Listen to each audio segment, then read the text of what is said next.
I have two citizens. Oh, you do?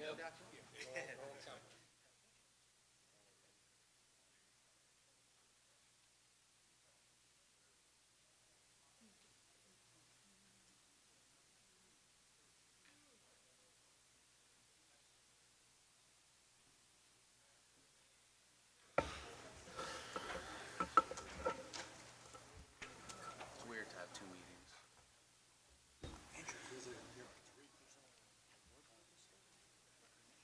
Yeah. Yeah, it's part of the Black History Month recognition. You want to switch? No. What's his name was watching, She told me that but I didn't see it on Carrie Underwood's, Harry Underwood.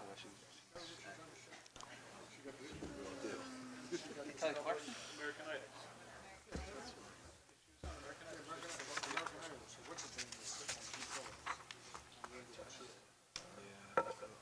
Everybody's being polite here because you're the man. No idea.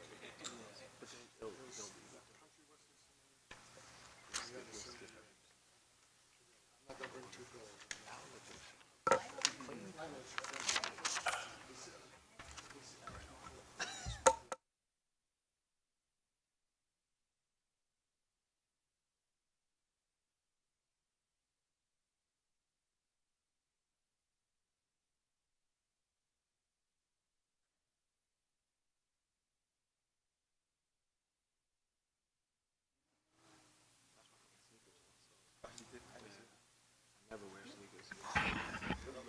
Good evening. This meeting is being held in accordance with the New Jersey Open Public Meetings Act. Annual notice of this meeting was published in the Union County Local Source and the Newark Star Ledger. Set of this meeting was published, notice was posted in the municipal building and a copy on file with the borough clerk. Fire exits to the locations where I'm pointing. If you have alerted of a fire, please in a calm, orderly manner in the nearest smoke-free exit. Proper notice having been given, the borough clerk is directed to include the statement in the minutes of the meeting. Roll call. Councilman Petrosky. Here. Councilman Johnson. Present. Councilman Councilman Rabina. Here. Councilwoman Lyons. Here. Councilman Patel. Here. Councilman Castellans. Here. Mayor Signorello. Here. All present, Mayor. Mr. Clerk, please lead us in open prayer, followed by the Pledge of Allegiance. Eternal God, grant us thy help in all our duties and perplexities. We ask for thy guidance. Give us thy protection in our dangers and sorrows. Grant us thy peace. Amen. I pledge allegiance to the flag of the United States of America and to the republic for which it stands, one nation, under God, indivisible, with liberty and justice for all.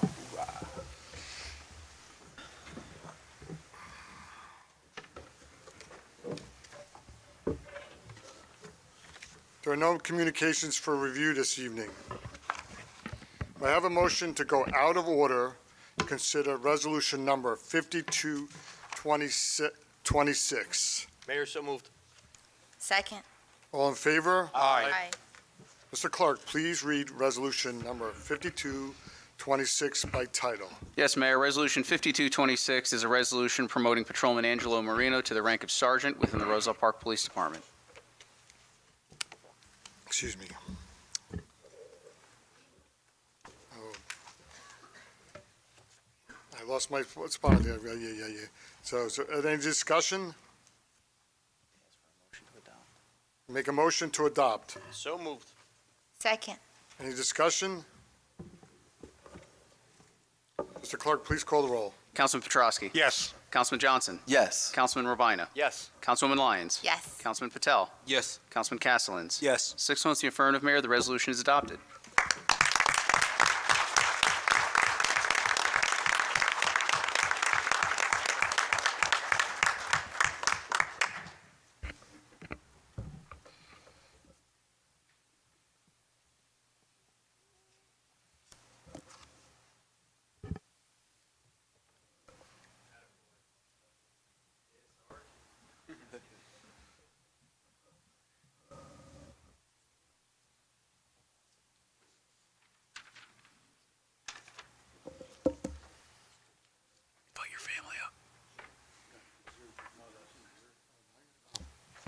invite your family up.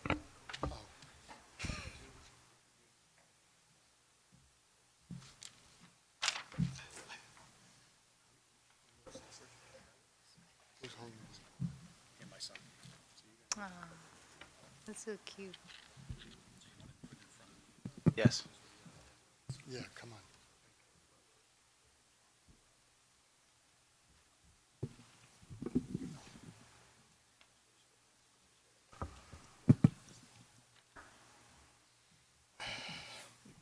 You ready? Angelo Marino, do solemnly swear that I will support the Constitution. You got a little bit at a time. Okay, thank you. Repeat after me. This is my first, I apologize, folks. I've seen it done 100 times, but excuse me, I apologize.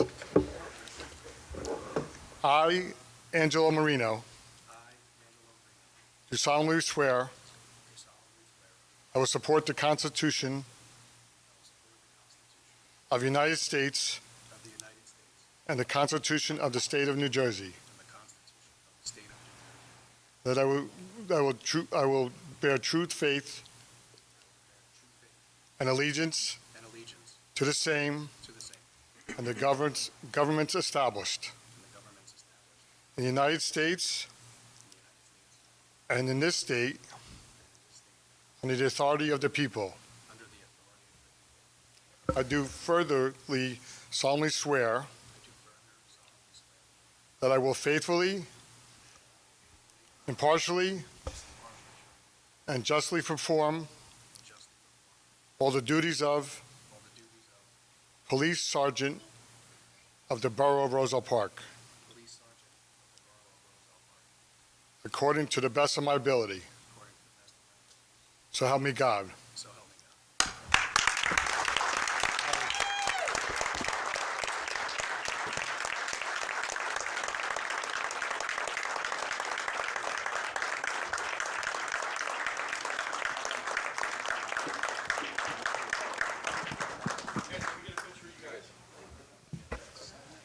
Sign it.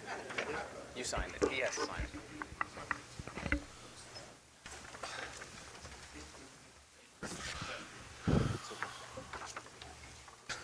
So, Mayor, I think you did a fantastic job. The previous mayor used to speak so fast, I had a hard time keeping up with him.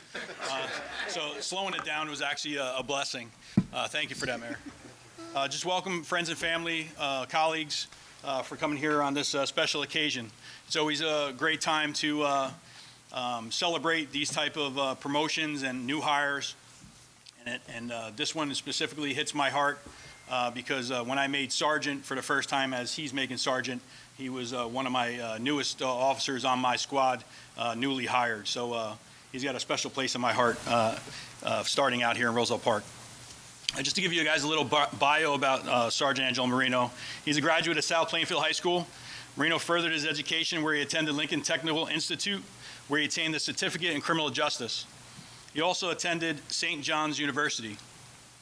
In 2010, Marino enrolled in the basic course for police officers, alternate route 31st training class, where he successfully graduated from the Cape May Police Academy, graduating in the top fourth of his class.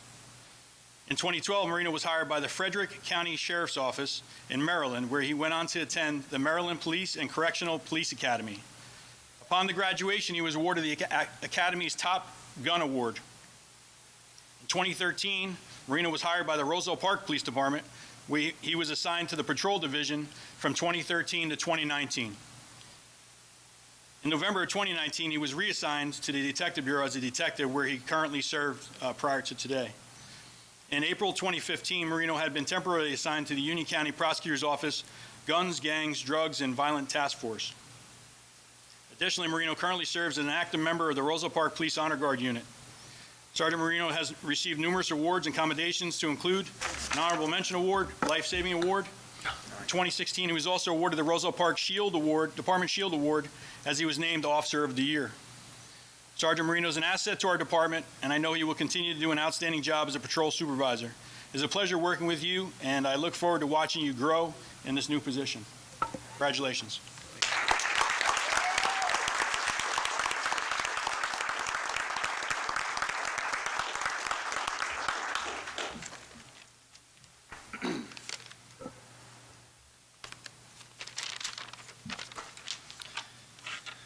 Good evening, everyone. Thank you for being here tonight. It truly means a lot to share this moment with you. I'm honored to accept the rank of Sergeant with the Roselle Park Police Department. Thank you, Chief Reno, the Mayor, and Council, and the Business Administrator for this opportunity. I want to thank the department's leadership for their trust and confidence in me. To the officers I've worked alongside of, thank you for getting me to this point in my career. Thank you to my family and my friends for always having my back. To my son, Angelo, I promise to always be your hero. I look forward to continuing my service to this community with honor and pride. Thank you all for coming.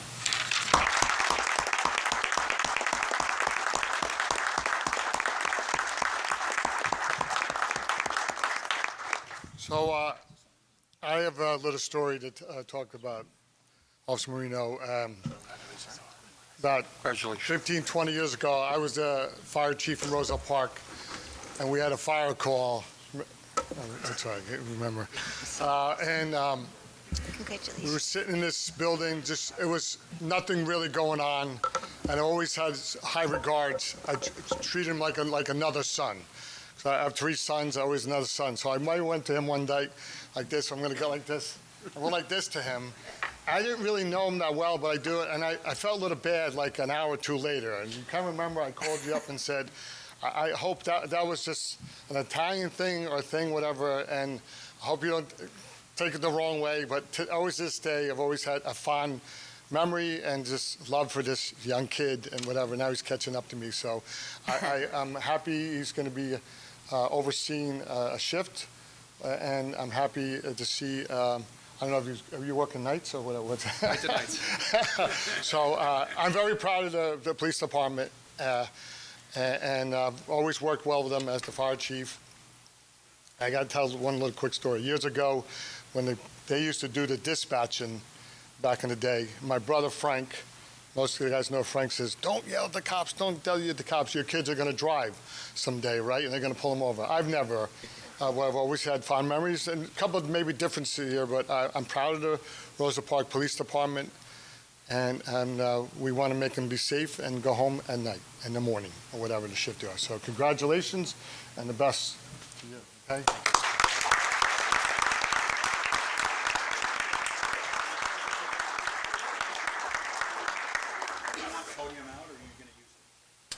Leave. You were going to use it. You want to just tuck it back?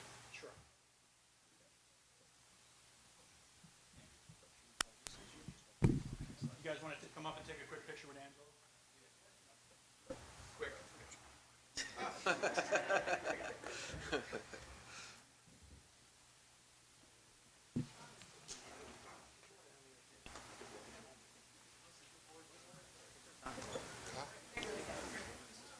Seriously.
We'll get one quick picture, Ruben will put it on the website for us.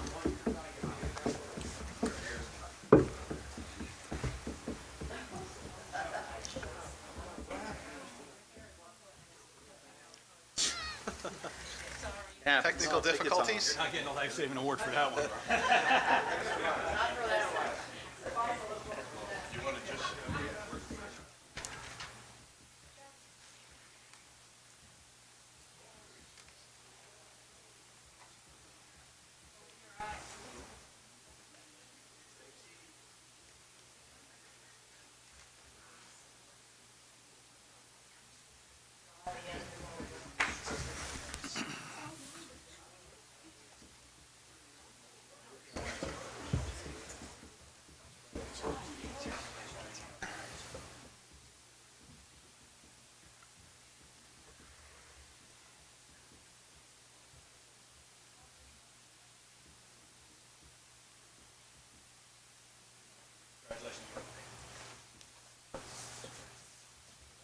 Yeah, if you wouldn't mind.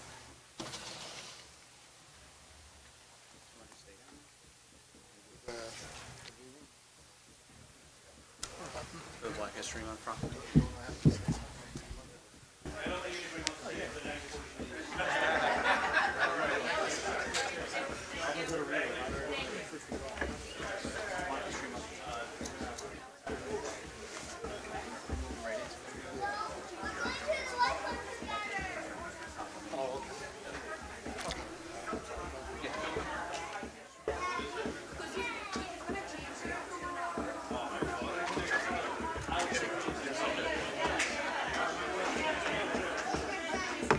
Yeah, they're exactly the same. So these two are the same, and these two go. So just real quick, just so you guys both know. So these are identical. They get presented to each of the people. So Larry Daniels, he's here. He just walked in, and then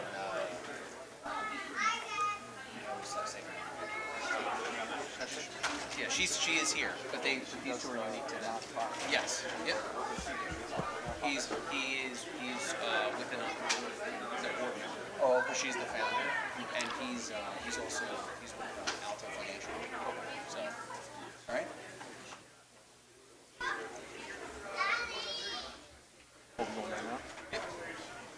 Sure. Jacket's still there, right?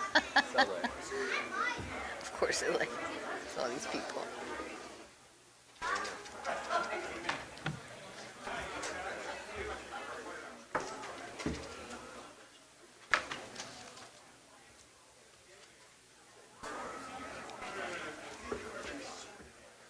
Ladies first, right? Sure, you can take that out. Yep. So thank you for everyone else who stayed. We're going to let those police officers do what they got to do and go home. I'd like to now honor Tresha Cowell, and I did study. Larry Daniels to come up, please. I'd like to acknowledge them for their effort in Borough Roselle Park for Black History Month, and I'm happy to have Councilman Johnson up here with us. So please, ladies first, why don't you speak on what you do? You gave me a good preview before the meeting tonight, and Rupen did a little bit this week, but I'm going to let you have the floor now, please. Thank you. Thank you so much. So my name is Tresha Cowell. I am the founder and executive director of Inspired Horizons Collective. Inspired Horizon Collective is a 501c in the state of New Jersey that I founded because after raising my son Alexander and Christopher and realized that kids succeed and they're not just thrive when they have mentorship. I decided to form my 501c to help young people. We started out with 7 kids, and now we're close to 70 kids. A lot of our kids are from Roselle Park. We provide opportunity because we believe that opportunity equal access. And a lot of things that we do for our young people is we find camp for them, we find jobs and a lot of opportunities with them. So that's Inspired Horizon. It's about helping young people, setting them up for success, because I believe that mentorship is legacy, and that's what Inspired Horizon is about. And Larry Daniels is on my board of directors. He's a big supporter of what we do. That's awesome.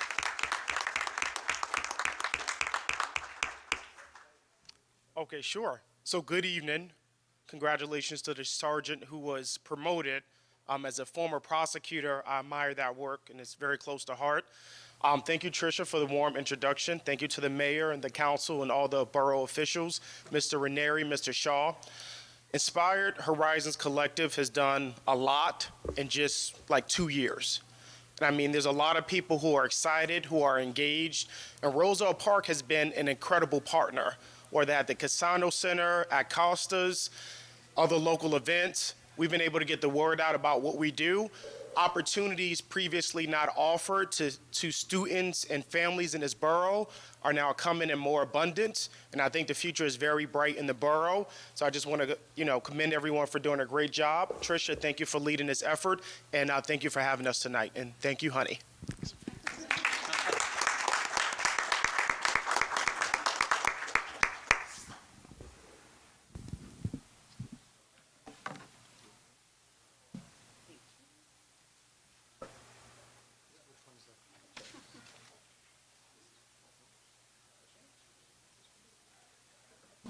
How do you step in front of the podium?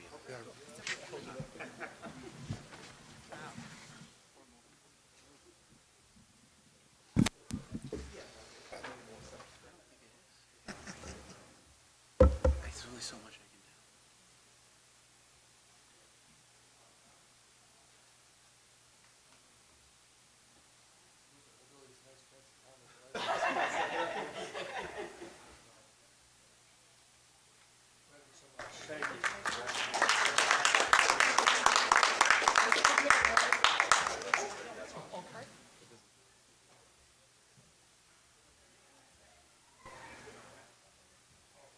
Congratulations.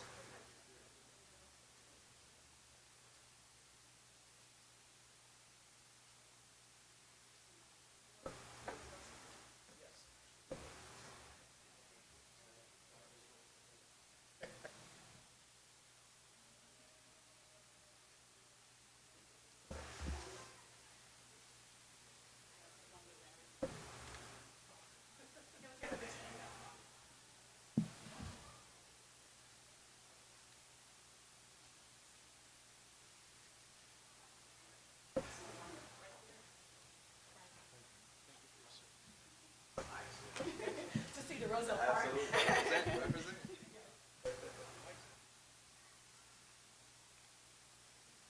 you so much. Thank you so much. Thank you. Thank you so much.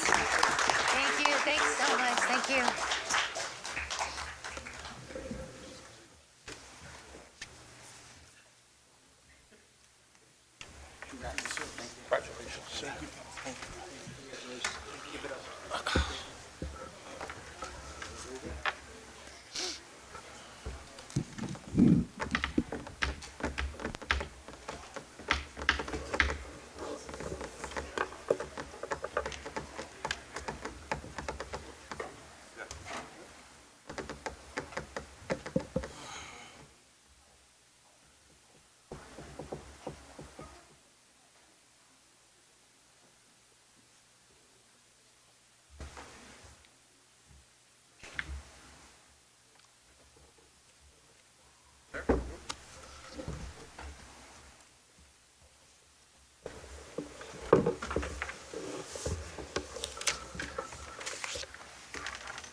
May I have a motion that the listed meeting minutes be approved and pending corrections? Mayor, so moved. Second. Is there any discussion? All in favor? Aye. I have a motion that the bills and payrolls be not be read and passed for payment. So moved. Second. Any discussion? All in favor? Aye. May I have a motion that open the public portion on agenda items only. So moved. Second. All in favor? Aye. If you'd like to come and speak, please come forward to the microphone and state your name and address for the record. May I have a motion? Oh, I'm sorry. Oh, come on. We're good. May I have a motion to close the public portion on agenda items only? Mayor, so moved. Second. All in favor? Aye. I'd like to have the reports of department heads. So, Rupen, you want to come first? Because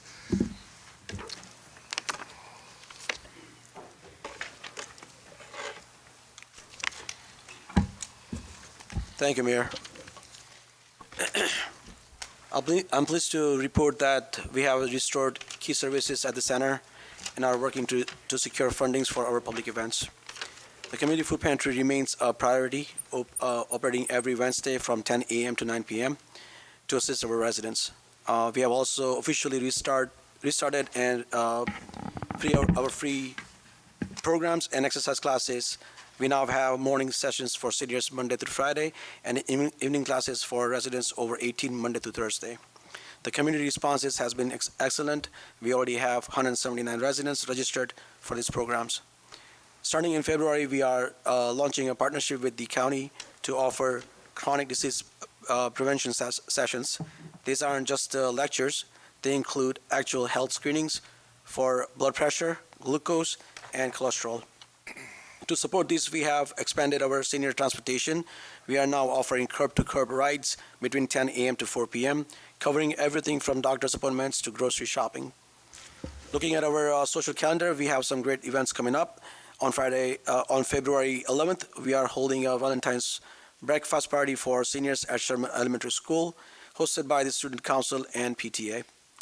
On February 18th, our seniors will be visiting the high school for a special photography project called Dear Roselle Park, where students will document the seniors' life journeys. And next month, on March 7th, we will host the annual St. Patrick's Day celebration at the center. A final brief updates on grants and scholarship. We have submitted sponsorship requests to the Union County Commissioners, totaling over $105,000. This covers our major events, including Independence Day celebration, the Christmas tree lighting, and our cultural festivities. We also just applied for a $15,000 grant, AARP Community Challenge Grant. This is for a specific project, a mural to transform the Chestnut Street Trestle into a welcoming pedestrian gateway near the train station. We expect to hear back on that in May, and that is all I have here. Anybody have anything for Ruben? Just thank you. Yeah, thank you for everything. Thank you. Chief Freno?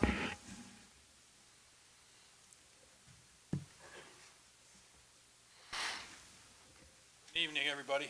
Good Good evening. evening. Thanks again for assisting us to fill the ranks as needed with all your cooperation and assistance. I appreciate it. I previously submitted my report for January 2026, but I'd like to highlight a couple things that I have in there. On January 6th and 7th, Captain Wintermute, Lieutenant Harms, Lieutenant Koka, and Detective Polakowski and I conducted interviews for the position of probationary police officer that we are looking to fill following the February 1st retirement of Officer James Cantrell and the upcoming April 1st retirement of Detective Lieutenant Matthew DeSanto. We received a total of 21 applications for the position. After careful review of the applications, we interviewed 12 applicants for the position. I hope to have 2 viable candidates for your consideration in the near future following some background investigations is pretty much where we're at right now. As a result of the winter storm we experienced on January 25th, the police department towed and issued summonses for approximately 35 vehicles that were not removed from the snow streets after numerous social media posts, advisements on the borough website, first alerts, as well as the officers that are out there with their public announcements from the patrol cars at nighttime during the storm. During that storm, the police department responded to approximately 15 calls for service, and this included 2 motor vehicle crashes and 1 burglary to a motor vehicle. So they were somewhat busy on top of what the storm had to provide. I want to lastly congratulate Officer Cantrell on his well-deserved retirement after serving the borough of Roselle Park for over 30 years. I want to wish him all the best in retirement. Lastly, just not in my report, but however, I just wanted to highlight this. The DPW superintendent and the mayor and I have spoken, and we were trying to, and we listened to the fire chief, made some recommendations on his end, as I guess there were some issues with fire apparatus getting down some of the side streets with some of the remaining snow that had been there. So I don't know if anyone had noticed, but there's actually no parking signs posted on Avon Street for tomorrow. No parking from 7 a.m. to 3 p.m. If you are parked on that street, please remove your vehicle.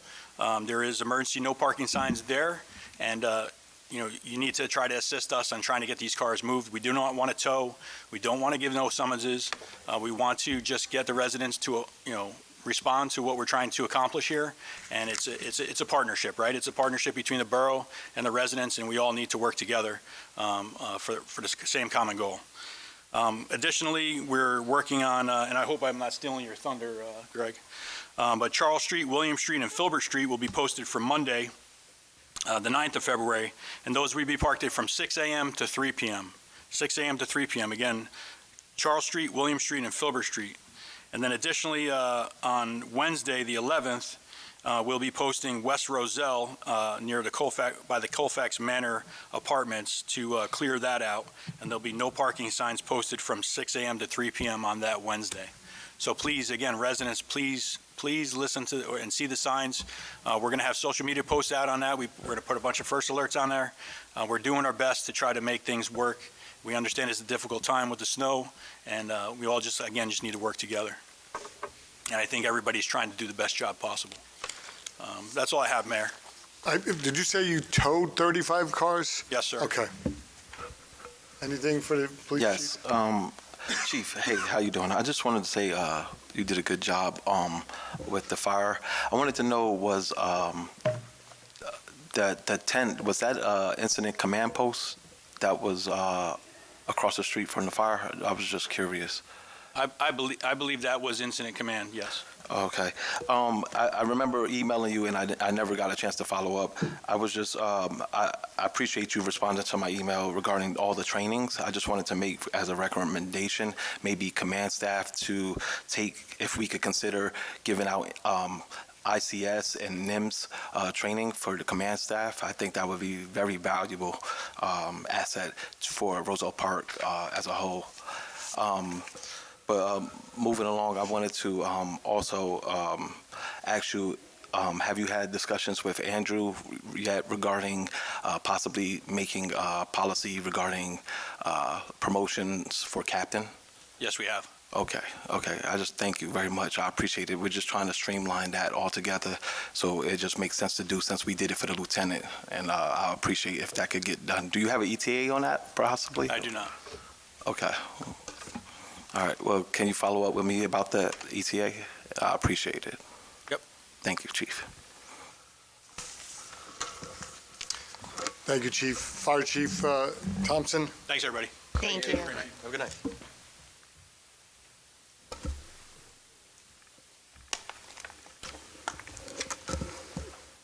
Good evening, Mayor and Council.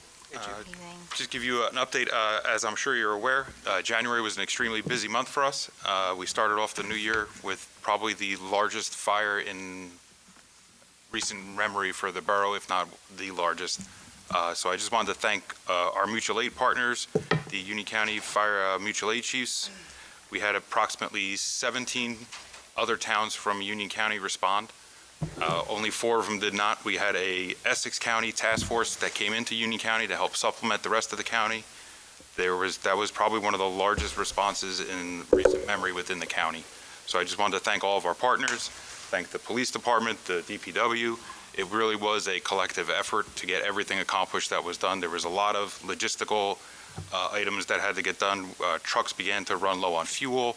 We were able to get fuel delivered to the site. There was a lot of different things that were going on that night. It was a very long, very cold night, and it carried on into the next day, unfortunately. But luckily, there was no loss of life. There was no major property damage other than the actual fire building, so that was a huge accomplishment. We did have, about 2 weeks after that, a 2-alarm fire in Roselle Park. So I just wanted to thank the members for everything that they've been doing. They were able to mount an aggressive fire attack on that building and stop it to its origin, which was in the one room. And actually saved the rest of the house from going up in flames. So I just wanted to thank them. Again, thank all the businesses and the residents who assisted and made donations throughout that fire on January 1st. So just to highlight, for last year, 2025, we ran a total of 406 fire calls, plus we had multiple community events we attended. So far for January, we're right around 40 calls. We're just finishing putting them into the computer system. So we continue to get busier and busier every month. We are always looking for new members. You can be 16 years and up to join the fire department. All your training and equipment is provided by the fire department. And another project that we have several projects that are going on with the replacement of the roof at one of our firehouses and a potential addition for the other firehouse. We've also been upgrading our computer software to be in compliance with the new National Emergency Reporting System. So we got a lot of things going on. We've been pretty busy. Thank you, Chief. Anything for the fire chief? Thank you, Fire Chief. Thank you so much, Chief. So much. I'm going to go back to the top because those gentlemen needed to be somewhere. Administration, Alex Marabella, our business administrator, please. Yeah, thank you. Thank you, Mr. Mayor. Just a couple of things for me. I'll let the directors share their individual reports as they have been doing. I just have a couple of things I want to share with everyone. First of all, I want to say how impressed I am with the dedication and engagement of this mayor and this council. So far in the time I've been the administrator, the level of engagement is very high, and that's something that I'm getting used to and working with, but I appreciate all of you, how you care about your wards and your overall town. It's really important, and you are all doing a fine job representing your individual areas of town. I'm equally impressed with the leadership team that is assembled here, that Andrew assembled, that all of you contributed to before I got here. And they're all sitting here, and some maybe have gone off. But I had my first leadership team meeting last week, got the group together, kind of gave a little bit of my expectations and my background, and they shared with me individual reports as they're sharing with you right now. And I expect to do that on a monthly basis. But we have a really good team of professionals leading our staff here, from the courts to the chiefs to the different directors around our borough.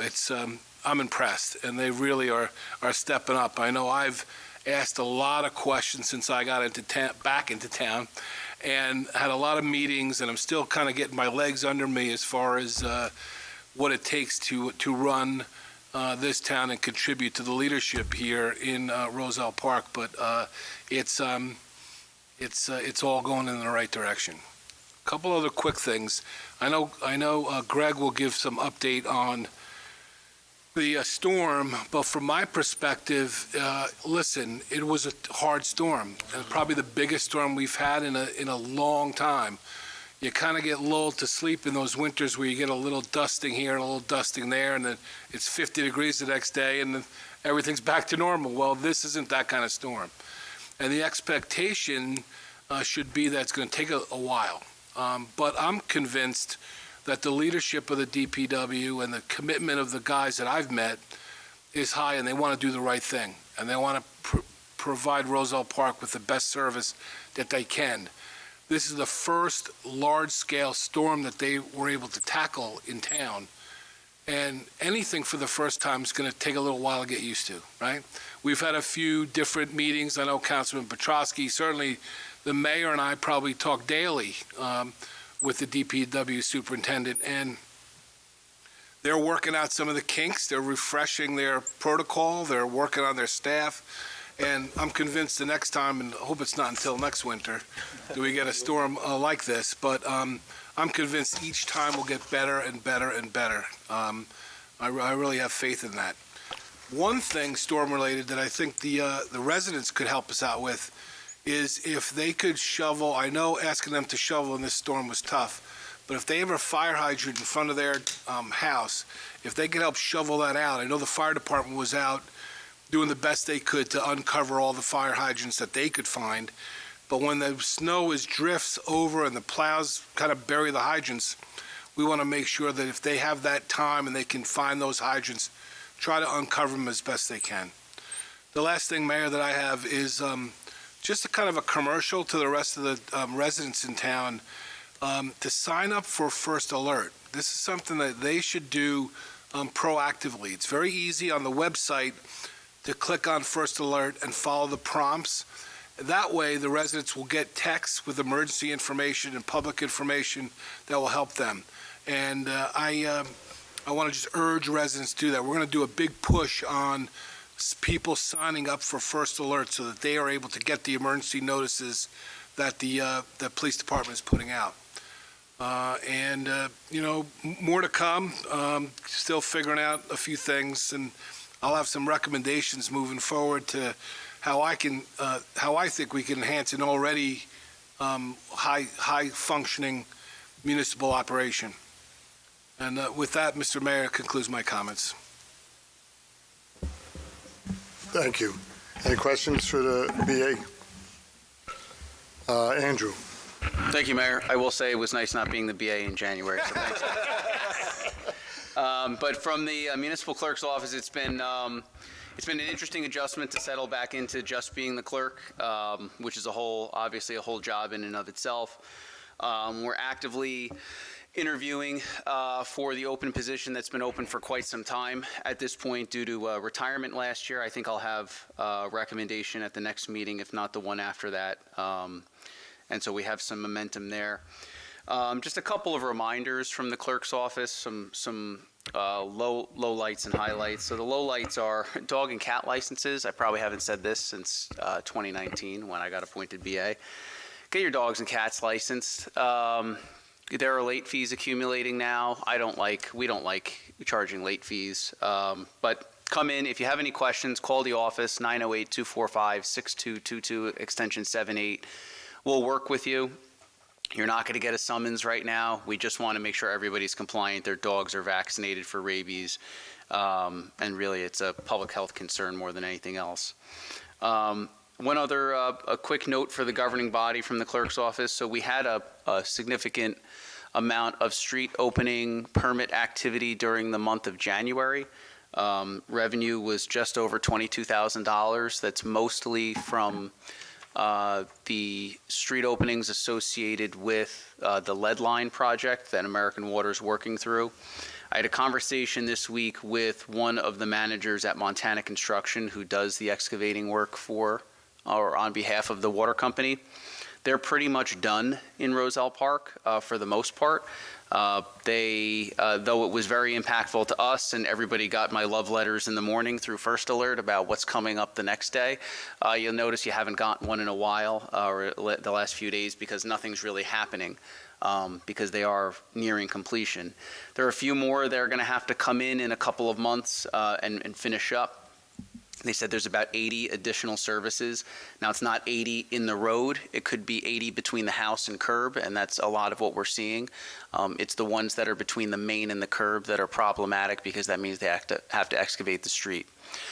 Something me and Mr. Mirabella and all of you are going to contend with in the near future is sitting down with Montana, which they're already talking about and managing expectations, sitting down and looking at what the restoration requirements are going to be for some of these roads, where some roads they've had to excavate just in one small spot, and in other areas they've had to excavate quite a bit, in which case they'll be beholden to repave the road curb to curb. So that's the next kind of phase of the conversation, just to manage everybody's expectations. But this is a project that's generated quite a bit of revenue for the municipality, and that's always a good thing. And we try to manage the negatives of the streets being ripped up, though I think we're doing a pretty good job with that. On the clerk's office, we have the ongoing renovation that started last year. That's going to wrap up next week. The clerk's office operation is going to be impeded a little bit. The plan right now is to move operations up to the conference room on the second floor so that we have walk-up access to staff. We'll be putting out walk-up access for residents. We'll be putting out a communication on that tomorrow of how we're going to proceed. And just a reminder on what this renovation is, because everybody hears renovation, they think it's a waste of money.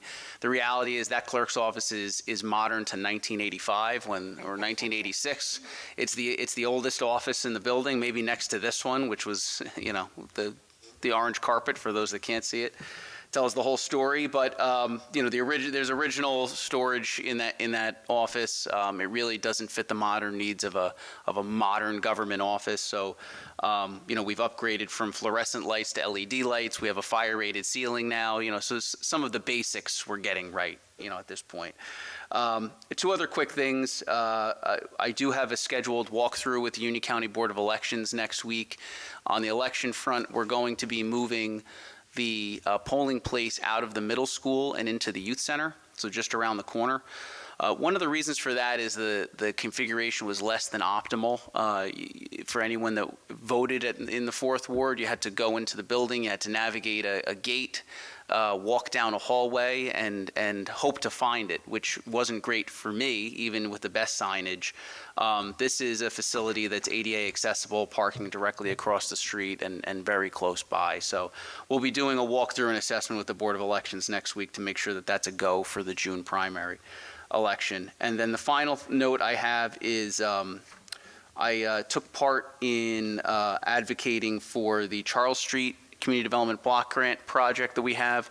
We did receive a preliminary award of $170,000 toward that project. That's not full funding because the county is anticipating a cut in funding from HUD and the federal government, but we're waiting to really hear what the feds are going to do. And it is it's not a blue or a red issue. It's a real issue when you have these dollars trickling in from the federal government. So it's something that everybody should pay attention to. But $170,000 is still pretty good. Last year we got $206,000. So let's hope the numbers come in and they'll go north of that. But I'll keep you updated. That's what I have, Mayor. Thank you. Anybody have anything for Andrew? Yeah, Mayor, quick question, Andrew. The lead pipe removal, does that address all lead pipe that they're aware of in the borough? So it, what they did is they came in and anyone who self-reported that they had a lead line, they addressed first. So they came in and they kind of did a wave of them. And then the second one, there was a lot of test pit work. So it was where they might have dug up your front lawn or they might have dug in between the curb and the sidewalk. So it was wherever there was a lead pipe or a galvanized steel pipe between the main line and your house, basically. Does that answer? I'm not sure if that answers your question. Yeah. So if anyone, I will say this, if anybody believes that their situation was not adequately addressed or was not addressed at all, I would encourage you to reach out to New Jersey American Water. This is not a borough project. We're just the conduit for communicating some of these things. If you get no response from American Water, please call my office, and at risk of overextending, my ability, I do have a direct line to Montana Construction on this project. They've been very cooperative. 908-245-6222, extension 78. We'll be happy to help you and get you to the right people. Thank you. Okay, thank you, Andrew. Kevin Boyer from Colliers.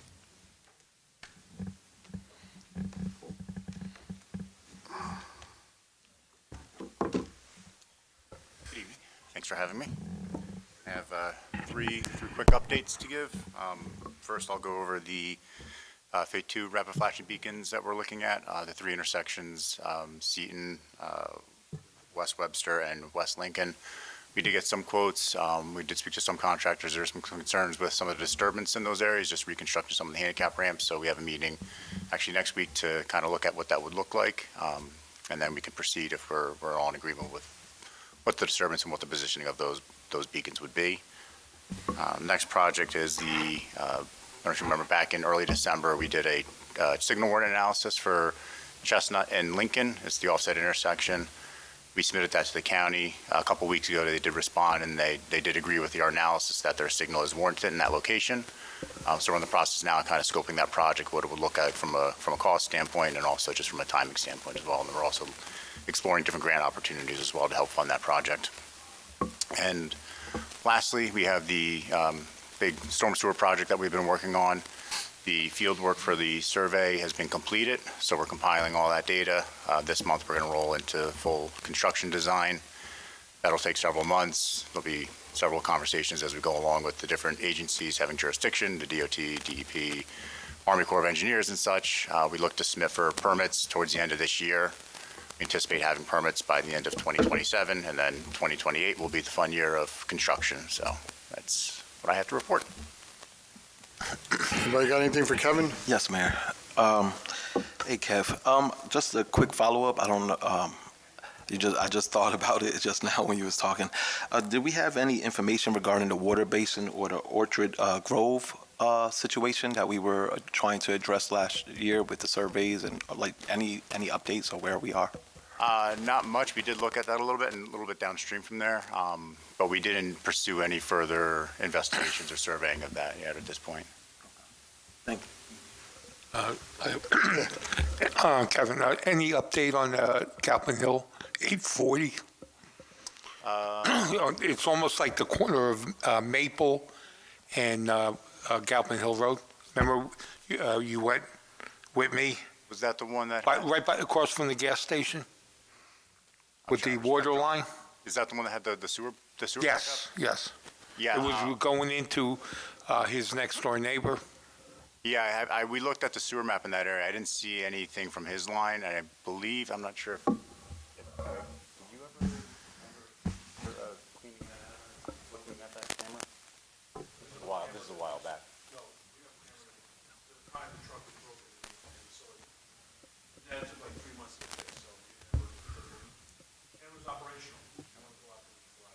We could take a look and see if we can get a camera. Okay, yeah, because he did call me the other day, and I said, and I told him with the snow and everything, it might be, a while, but he just didn't want me to forget him. Okay. Yeah, we'll revisit it. Okay, thank you. You're welcome. Anything else for Kevin? Thanks, Kevin. Have a good night. Good night. Thank you. Thanks. Ken Blum. Thank you, Mayor. Just a friendly reminder, taxes are due by Tuesday, February 10th to pay without interest. We have filed our annual debt statement on January 22nd. Our 1099s were issued on January 14th. Our W-2s were done on January 21st. We're working with the auditors currently now on the unaudited annual financial statements. The UCC annual report was filed on January 14th. Currently working on the application for library state aid and working on the 2026 budget. That's all I have right now. Anybody have anything for Ken? Thank you, Ken. Rich Bluchio?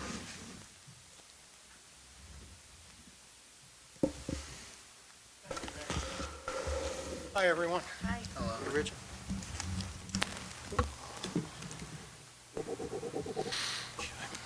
So what I'm going to give you is last year's report, so it's going to be a synopsis of everything that occurred last year in reference to the construction code element.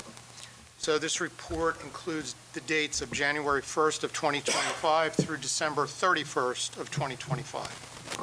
So the total number of permits issued by the office was 2,240.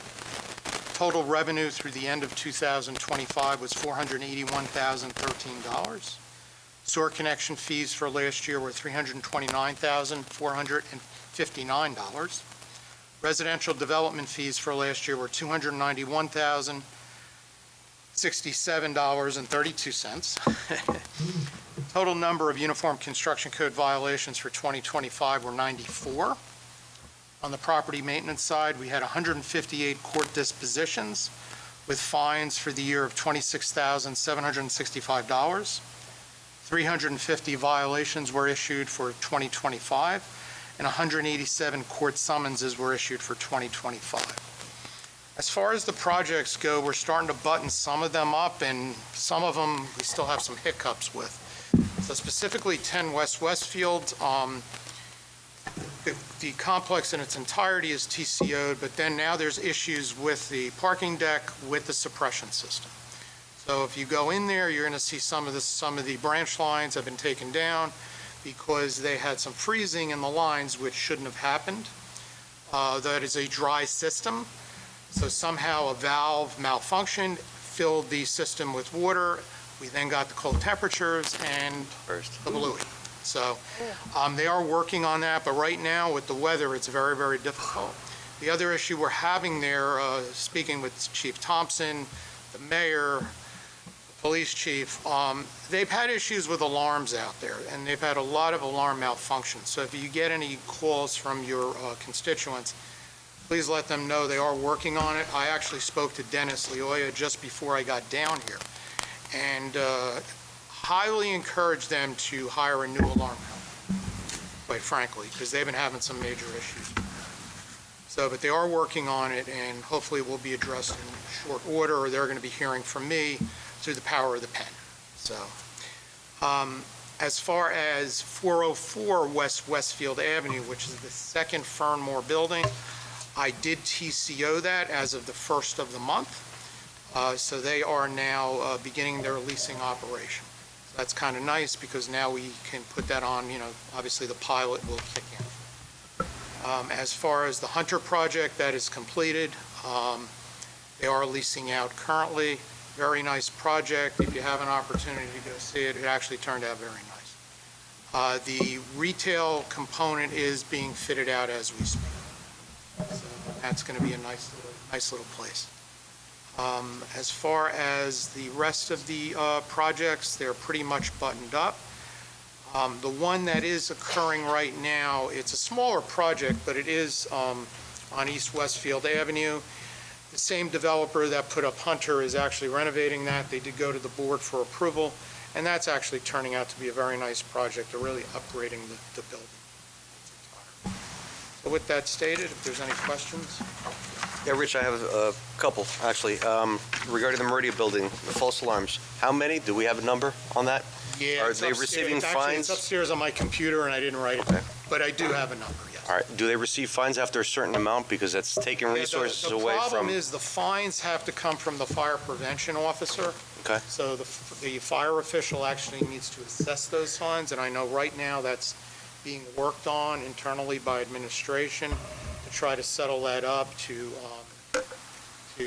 bring in a fire official or that staffing for that department. For us, it gets very difficult on the Uniform Construction Code side. I can hit them with a notice, but my enforcement ability with that is limited under the law. So it really needs to come from the Uniform Fire Code side, those fines. But you are correct, they should be fined. Yes, I heard the fire chief's report, 400 and something calls last year alone, and it's been going up. It was 360, 380, I think, the year prior. So I was wondering how many were attributed to false alarms. I know that's been an issue with some of the buildings. It's been a constant battle. Okay. All right, what about CCTVs? I think at the last meeting we spoke about CCTVs being put in, closed-circuit Yes. cameras. Is Closed that... circuit cameras, I know they're wired. I don't know if the cameras themselves are in yet, but I know the wiring is up All right. for the connection of the, and actually the police chief was working on that as well. All right, now that we've got the municipal spots in that parking garage, I just want to make sure they were operational. Do we have a time frame on it, or? I don't have a time frame. I will get back to you on that. The municipal spots are available for the public, so just be aware of that. That's, and until a policy decision's made as to whether the governing body wants to meter or not meter those spaces, that'll be up to the governing body. But right now, they're available, 100%. Okay. Moving on then, Crossfield, can you provide the viewing audience a brief update? I know we've been Glad you discussing mentioned with That's one thing the I borough forgot to administrator. mention in my report. We actually issued the permit for the gas line today, the gas test for the existing building. So the existing business use, once that is tested and passed, they can then turn on the heat, they can turn on their water, and they can start occupying that business portion of that building, the premises. As far as the demolition portion, they're still going through their due diligence. Last communication, I think, was last week. We were on. Yes. Chain. Yeah, they were waiting for, I think, 1 or 2 additional inspections. They were waiting for, yes, from their, one was from their environmental group, and one was from the insurance company. I believe the insurance company released it back to them, but they were still waiting on one other report. Okay. They do want to move forward. I've been on the phone with Dan quite a bit. That's the owner of the business, and he's been, very, very forthcoming. So I'm hoping to have demolition permits into the office within the next week. Anybody else? Yes. Hey, Rich, good to see you. Hey. How you doing? Good First of all, thank you so much for the great work. That's a lot of revenue coming out of your department, so that's that's good. Yeah. Question for you on 10 Westfield. You said it was TCO'd. Are people moved into that building already? 10 West Westfield, yes. Building A and Building B, they do have occupancies. Okay. Do you know how many approximately? I don't know. It's definitely not 100%. Right. I would say Building A is probably around 70%. Really? Building B is most likely around 25%. Okay. And then I know we had talked about a little bit about that parking garage, the stair tower thing, did they ever get back to you on that, about doing something to lightening? The last time, which I believe you emailed me last week, I communicated that directly with Dennis Leoya, and I said I want an answer by the end of the month. Okay. What you plan on doing with this. It was discussed, I pulled the minutes. It is in the minutes, but it's not in the resolution, so just keep that in mind. Okay. In order to be enforceable, it has to be in the resolution, even though it was discussed as part of as part of the site plan approval. And I'll acquiesce to our esteemed attorney here. He can probably explain it better than I can. Yeah. Conditions being placed in a resolution as opposed to being indicated in minutes. Okay, so, but nevertheless, I have spoken to them, and they're willing to work with us on it, yes. Okay, and then maybe, I guess just briefly for the rest of council, so when when I was on the land use board and we approved this application, part of the conversation was that we didn't want that brick stair tower to just be such a dense object, and we asked them to make revisions to the aesthetics to either add some windows or some greenery or something to kind of break it up, and everybody was in favor, and we voted on that, and we said that that was like a condition of our approval, but then apparently it might have been missed in the resolution, I'm not too sure, but now the question is, we have people moving in. I feel like we might be losing leverage on our ability to enforce such a thing. So maybe I'll pose that. Maybe that's a separate conversation, but that's what I was referring to. And Rich has been great about communicating, and I know we're waiting to hear back from them on that. Yeah, I mean, if there's issues to that respect, I mean, obviously, it's hard for me to comment on something that I've heard about for the first time here tonight.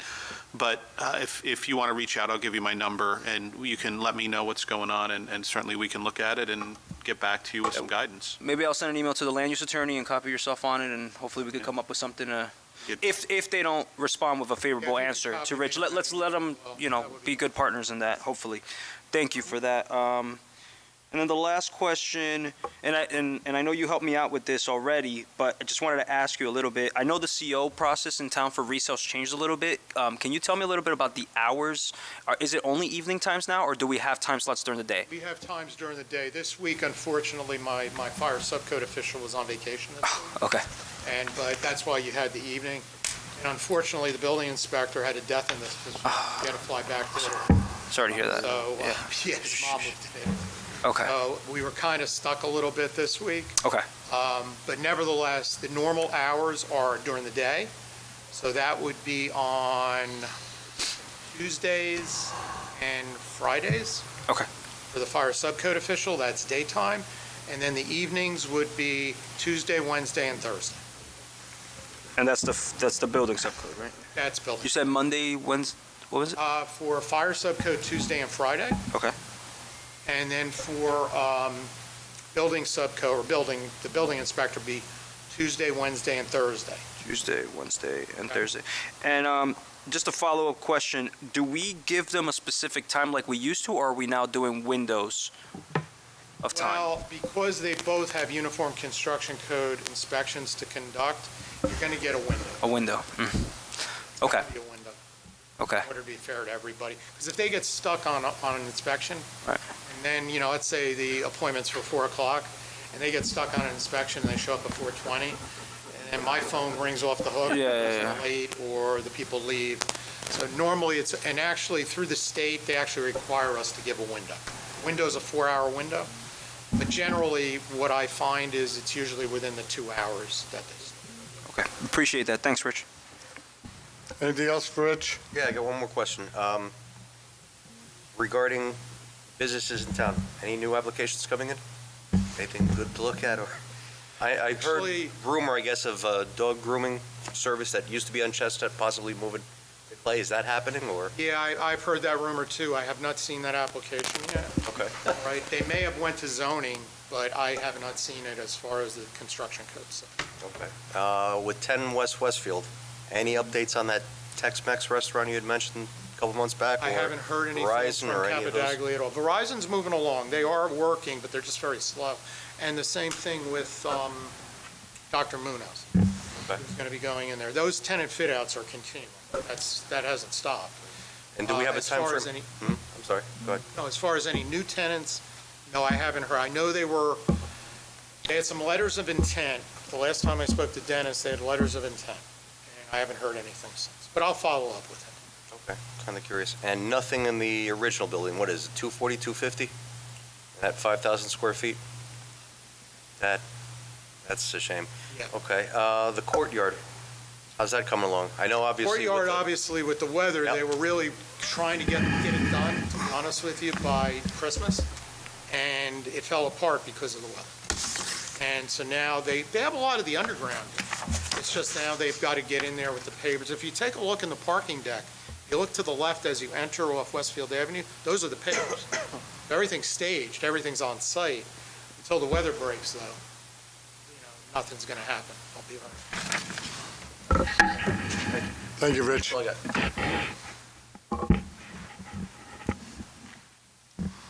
Coach Ranieri.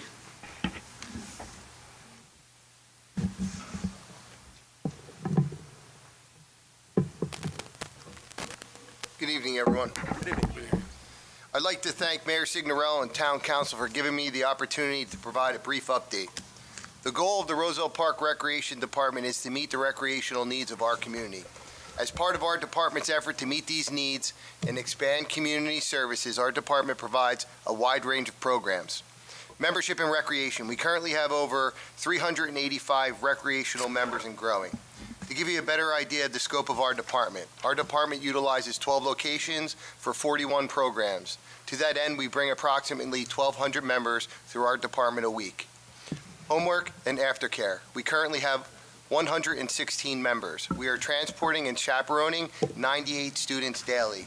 Aftercare has 13 programs. Winter sport and activity programming.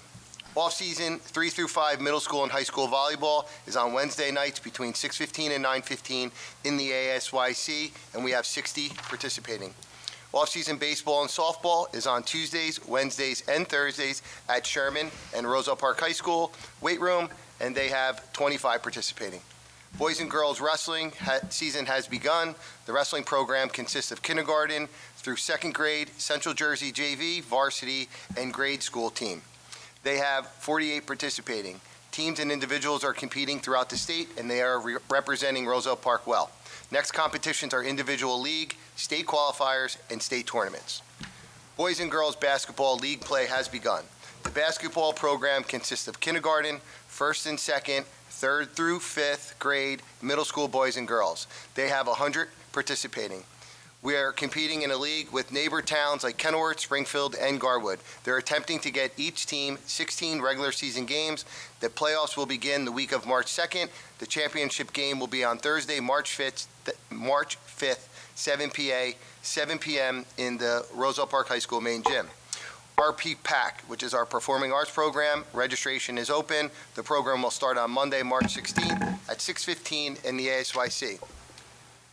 Volleyball is finalizing the spring schedule. They will continue on Wednesday nights starting April 15th. More information will be available later this month.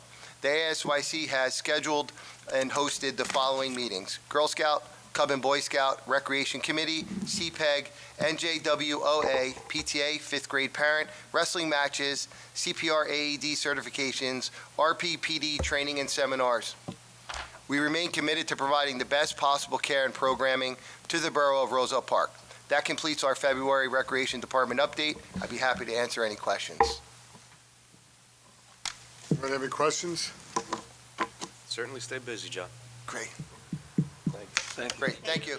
Good job. You're the only one who didn't get any questions tonight.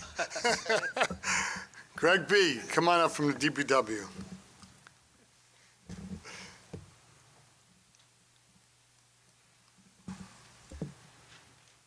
Thank you, Mayor and Council. Thanks, Greg, for coming. I'd like to first thank Al and my department heads for their kind words on their reports earlier. I do appreciate the collectiveness that we exemplify by working together in this borough to bring everybody together and to make it a better place for everyone to live. So this is not my normal report, which I will submit in March. This is just to update you guys with my account as how we've been moving forward from the storm. There were some snowplow operation deficiencies which have been identified and are being corrected as we speak. Training is being scheduled and will be implemented soon due to some employees not having some proper training in snowplow operations. And just to clarify, that's just because they don't know the proper techniques. They knew how to operate the vehicles safely and effectively. They just didn't know the proper techniques. There was a small minor breakdown of communication after doing some interviewing with the employees, and it was between employees and management during the active snowstorm operations. It has been addressed and corrected. One of the other issues we face in the borough, as well as in our neighboring town, Kenilworth, too many contractors are plowing snow across the street, piling it on the opposite curbs, which creates a damming effect, especially when snow begins to melt. The snow is built out on the curb, turns into a block of ice, water can't drain properly as it was originally intended when the streets were constructed. Residents have been seen throwing too much snow in the street from clearing their sidewalks, their driveways, or their vehicles. And when the cars drive over, it creates an icing condition, which is a safety risk to anyone driving or walking, whether it's crossing the streets or getting to their vehicles. I would like an opportunity to work with the BA and council to come up with an educational flyer to encourage residents to work with us during snow clearing operations. Cars that were not moved during the snowstorm are still in the street snowbound. This is a problem if we are ever to get more snow. So I'm asking residents to please move your cars, clear them, so this way if there is more snow, you can clear it off the street to make our job more efficient. Original plow routes that were set up prior to my taking on the administration role were not set up efficiently during this snowstorm. They had worked in the past with the low snow amounts we've gotten, and we're now working on a way to make it a little bit more efficient by making them smaller with less territory for each employee to cover. There was a lack of equipment maintenance on some of the equipment, and it created a lot of mechanical breakdowns. And I've been working with the CFO and I'll be informing Al of the prices that I've procured to replace some of this failing, aged-out equipment. More importantly is two of our salt spreaders. The company that manufactured them originally is out of business and the parts are impossible to source. So we'll have to replace those completely. Cleanup efforts are slow-moving as we work with the residents, fire, and police to have cars moved and choke points cleared. And as Police Chief Freno pointed out, we are going to be doing that tomorrow on Avon Street. It's very narrow to begin with, and even with just a couple of inches of snow on the curb line, it almost makes it impossible for the fire trucks to get down there. So that's one of the things we're going to be doing. When snow is forecasted for over 8 inches in the future, DPW will publicly announce post-storm cleanup efforts with the assistance of the PD and the BA. And that's basically to reiterate what we're doing now, post-storm cleanup. So we'll have a plan so the residents know what we plan to do and they can work with us to get the streets cleared. The online DPW request form has been very successful. I want to thank Rupen very much for his efforts in organizing that and creating it for us on our behalf. We had a lot of requests for us to come and clear snows areas, especially where people move their cars, and we've been updating it and working with it accordingly. I'm encouraging residents to do that. And council, if your residents call you from the ward, I know you've been reaching out to me via email, that's still fine, but have them make a record on the DPW form. It's a great way for us to track work orders and to track when they're completed and when we can schedule them out. And Al has also been working with Ruben and I. We're going to improve it a little bit better, have more options for people to submit specific requests, and we're working on that right now. And the last thing I want to address, which will help with our communications, is I've resourced a low-cost radio system that will work with the Kenilworth DPW radio system because the Roselle Park fleet had no two-way radio system. So it's a fast, safe, efficient way to communicate during a snowstorm. This way you don't have to fumble with your cell phone, and it's constant communication. As long as the truck is running, we can communicate with our employees. And that's what I have for right now, unless anyone's got any questions. No question. No question, but I just want to make a comment.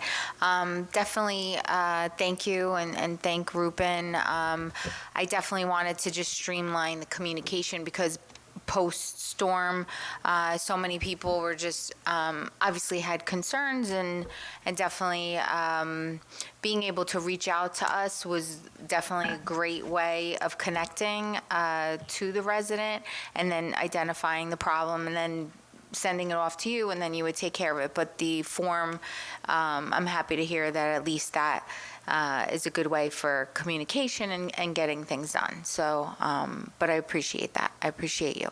Yeah, thank you. And just so everyone's aware, this will be very useful as we start changing seasons because snow plows bring potholes. So if the residents see it, please, you're our eyes and ears. We're busy doing other jobs. Sometimes we don't see it. It's human nature. If you guys have your residents point them out to us on that form, we'll make a record, and once the asphalt plants open up in the spring, we can start addressing those. That's Greg, I know you looked at me when about board residents reaching out. I was looking at everybody. Yeah, I know, but a few people have reached out. I've got a lot of seniors in my ward, and of course throughout town. If they don't have a Google account, a Gmail account, they can't fill out the form. So I didn't know that was an issue. Yeah, because it's a Google form. So Okay. ask you to enter your. That's a setting, so I'm not involved in this, but I'll involve myself and talk to Rupen about it tomorrow. Thank you. That's a setting that can just be turned off. Oh, good. Awesome. Thank you. Yeah, that's awesome. Because I've had people that tried to fill out the form and Rupen, take note. name accounts and CompuServe.net, older accounts, but that'll be helpful. Oh, that's good to know. Mayor, if I may, I was going to wait until my report, but I guess it makes sense to bring it up now. I had also a few residents reach out as well, and I want to say that I echo the BA's statement regarding this is one of those type of storms that we've been lucky for a while. Let's just be frank. We've been lucky. But I was hoping during your discussions with the BA and the mayor, maybe perhaps I had a few residents bring up like the crosswalks maybe to be added on that, or bus stops and ADA accessibility corners.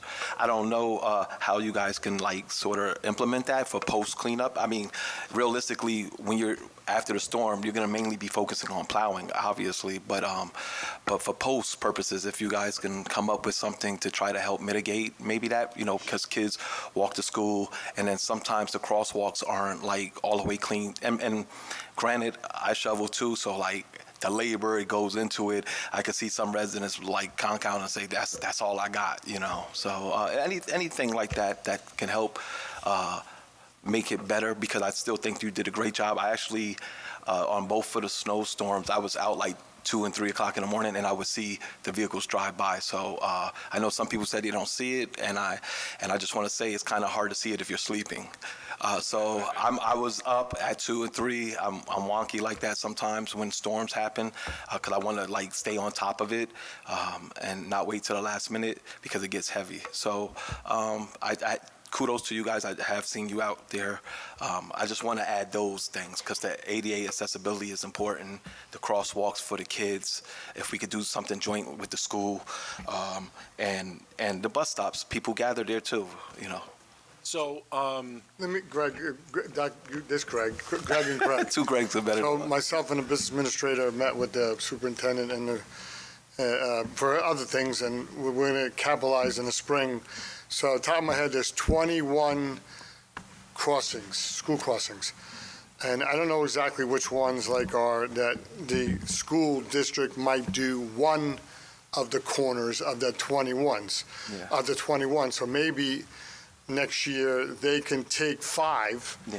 Because they're doing one corner, they're mobilized with their equipment, they got nice equipment, let them do the other 3 corners, and maybe we can help bring it to another situation. However you guys work it out, I just wanted to mention that Roselle Park, we also have additional corners. Like, for instance, on East Grant, we have 9 crosswalks up and down. The school wouldn't go up, East Grant. That would be more of the municipality. So those are what I'm talking about, the crosswalks that are like beyond the reach of the school. Right, and to Joe's point, he's referring to the ones that would be directly across the street from the school's Oh, property. that makes perfect sense. And it was a learning curve. Like, Oh, no. when all the past storms, we got this crosswalk guard post on like an hour and a half. Yeah. We didn't anticipate a dry powdered snow freezing overnight, which Yeah. delayed our efforts when we got there. The snow blowers were going through it. We were breaking shear pins left and right, and that was just constant. It was constant like slowdowns on that. So we did the best we could, and I appreciate everyone's patience with that. So we will maintain the crossing guard posts. That's the ADA ramps that we will maintain. Okay. We'll maintain any ADA ramps on borough property. So any park or borough building, Yes. municipal lot, we maintain those ADA ramps as well. Any other crosswalks or ADA ramps, those are technically, in my opinion, some correct me if I'm wrong, but in my experience has been the property owner's responsibility, whether commercial or residential.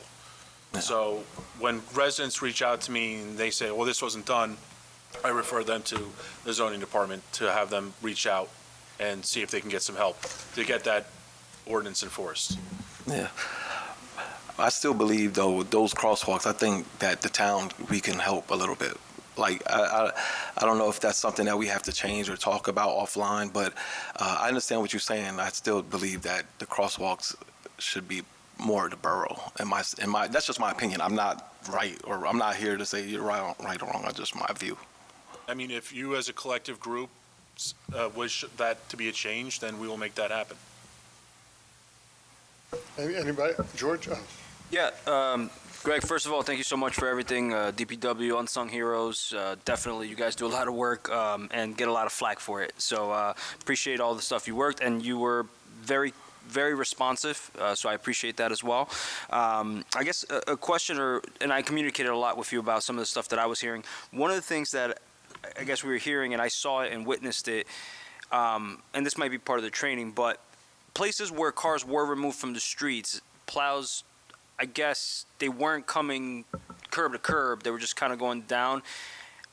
Is there an operational reason to not, I guess if there are a couple cars like being able to go around them, is that, maybe that just can't get done, but I guess that's a question that I heard a lot from constituents, so wanted to ask you. And like I said, I apologize for that. I wasn't here for that storm due to a medical condition that I was going through. So I would have had that addressed had I been around, and that's why I'm addressing it now. And we're holding in-person training classes with the DPW staff, not as a whole group, because we can't stop operations. We're doing a couple kids at a time for the ones that I know need the training, where the roads were 3, 4, 5 feet off the curb. Okay. Great. And the other question, and I know you answered this, but I wanted to make sure for those watching, I know there was a lot of people asking, like, why weren't we salting? And the response was essentially the salt that we have doesn't work below 20 degrees, right? And I know some residents were like saying, oh, well, I salted my driveway. And it's like, well, but they probably had some different chemicals, not just the salt that we use because of bulk, right? So I think that's just important to communicate. Maybe that's something we can put into that awareness campaign. Yeah. Some of those known facts that the common person wouldn't know, that I personally didn't know the answer to, I think that could help in the communications as well. So I'm not a chemist, but I can tell you that rock salt is sodium chloride. What residents are buying in bags is either magnesium chloride or calcium chloride. Calcium chloride has a faster reaction time when it makes contact with water, and even though it's frozen, it still is water-based. So magnesium has a slower melt rate, but both work below 0 degrees. So yes, that's the reason why they're throwing down salt and they're seeing it melt. If it's below freezing, even at 20 degrees, if you have full sun, you have the UV reaction from the sun that's helping heat up the road surface that helps the rock salt still work. So, and the other factor that helps rock salt work on the street is the friction from cars driving over it. So traffic, sunlight, and temperature are the 3 components we need to actively melt snow with salt. And this is another reason why state and county roads always look better than ours, because they're the most heavily traveled roads in the state, and they have traffic on as their friend to break up the snow, break up the ice, and help the rock salt work into the material. Appreciate that.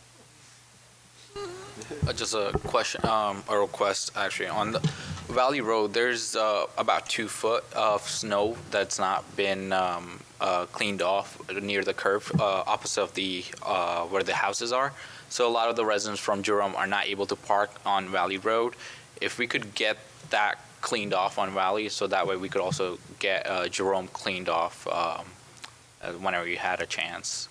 Yeah, I will work with the police chief so we can set up emergency no parking signs and bring our machines down there and do what we can. Yeah, Valley is usually clear because there's no cars parked right now, but whenever you get a chance. Thank you. I will, because I've had residents call me and ask me if they could park on there. I told them, yeah, the storm's over, they're allowed to park if they can. So I'll take care of that. Thank you. You're welcome.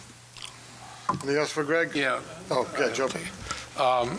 Greg, I know I talked to you about this, but the handicap spot at Sherman School on Sheridan Avenue, any way we get that curb to curb? There's no parking from 7 to 4, so that might help you out a little bit.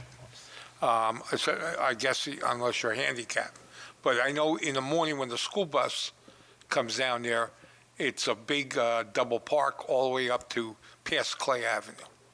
Yeah, Lieutenant Harms had reached out to me and asked me to clear an ADA spot, and he said, text me back saying thank you. So there may be another one that you're referring to? No, it's from where the school ends. Yeah. And, if you can get to Grant Avenue, you're fine. I know cars parked down there by the stop sign. It's on Grant Ave? No, it's actually on Sheridan, the 300 block of Sheridan. Right where the school ends. Going southbound on Sheridan. Yeah. Going toward Grant. All right, I'm writing this down. Okay, I appreciate it. No problem. Anything else? Thanks, Greg. Thank you. Thank you, Greg. Greg, I know you weren't scheduled to be here tonight, but I appreciate you being here to answer all our questions. Yes, thank you. Thank you. Thank you. You're welcome. Great job. Anytime.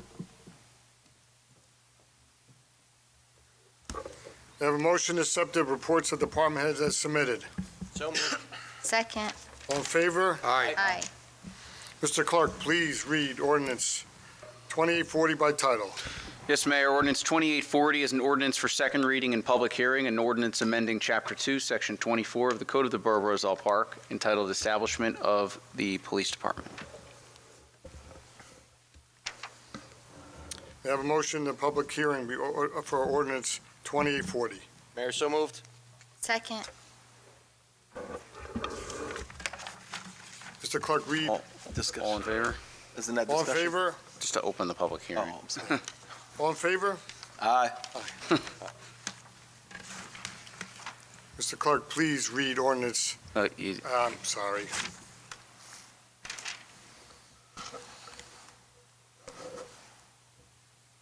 I have a motion to adopt.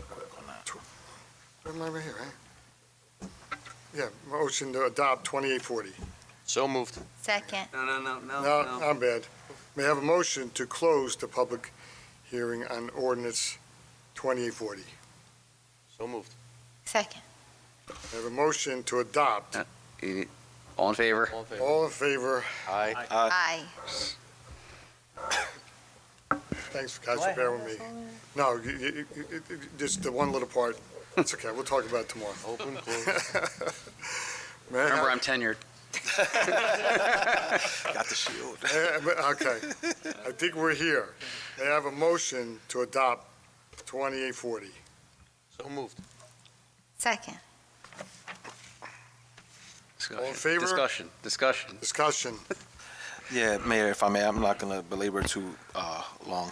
I just want to say thank you to Andrew and thank you to the police chief and everyone for coming together in the Public Safety Committee for last year coming together, trying to resolve an ongoing issue with promotions.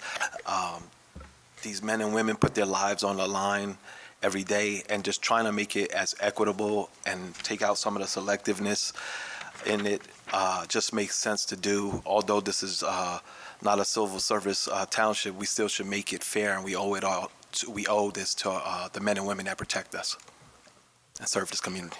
That's it, man. Thanks, Councilman. Anyone else? Call the roll.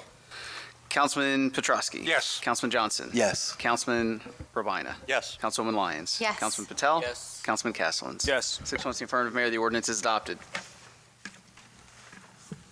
Mr. Clerk, please read ordinance 2841 by title. Yes, Mayor. Ordinance number 2841 is an ordinance repealing Chapter 2, Section 44 of the Code of the Borough of Roselle Park entitled Community Affairs and Public Events Committee.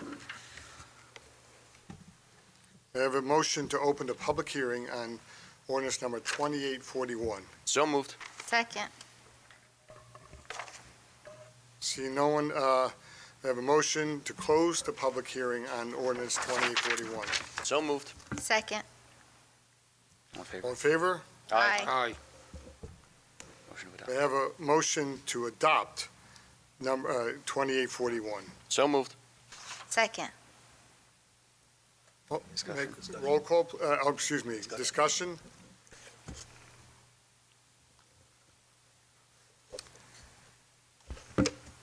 Call the roll. Call the roll, Mr. Clerk.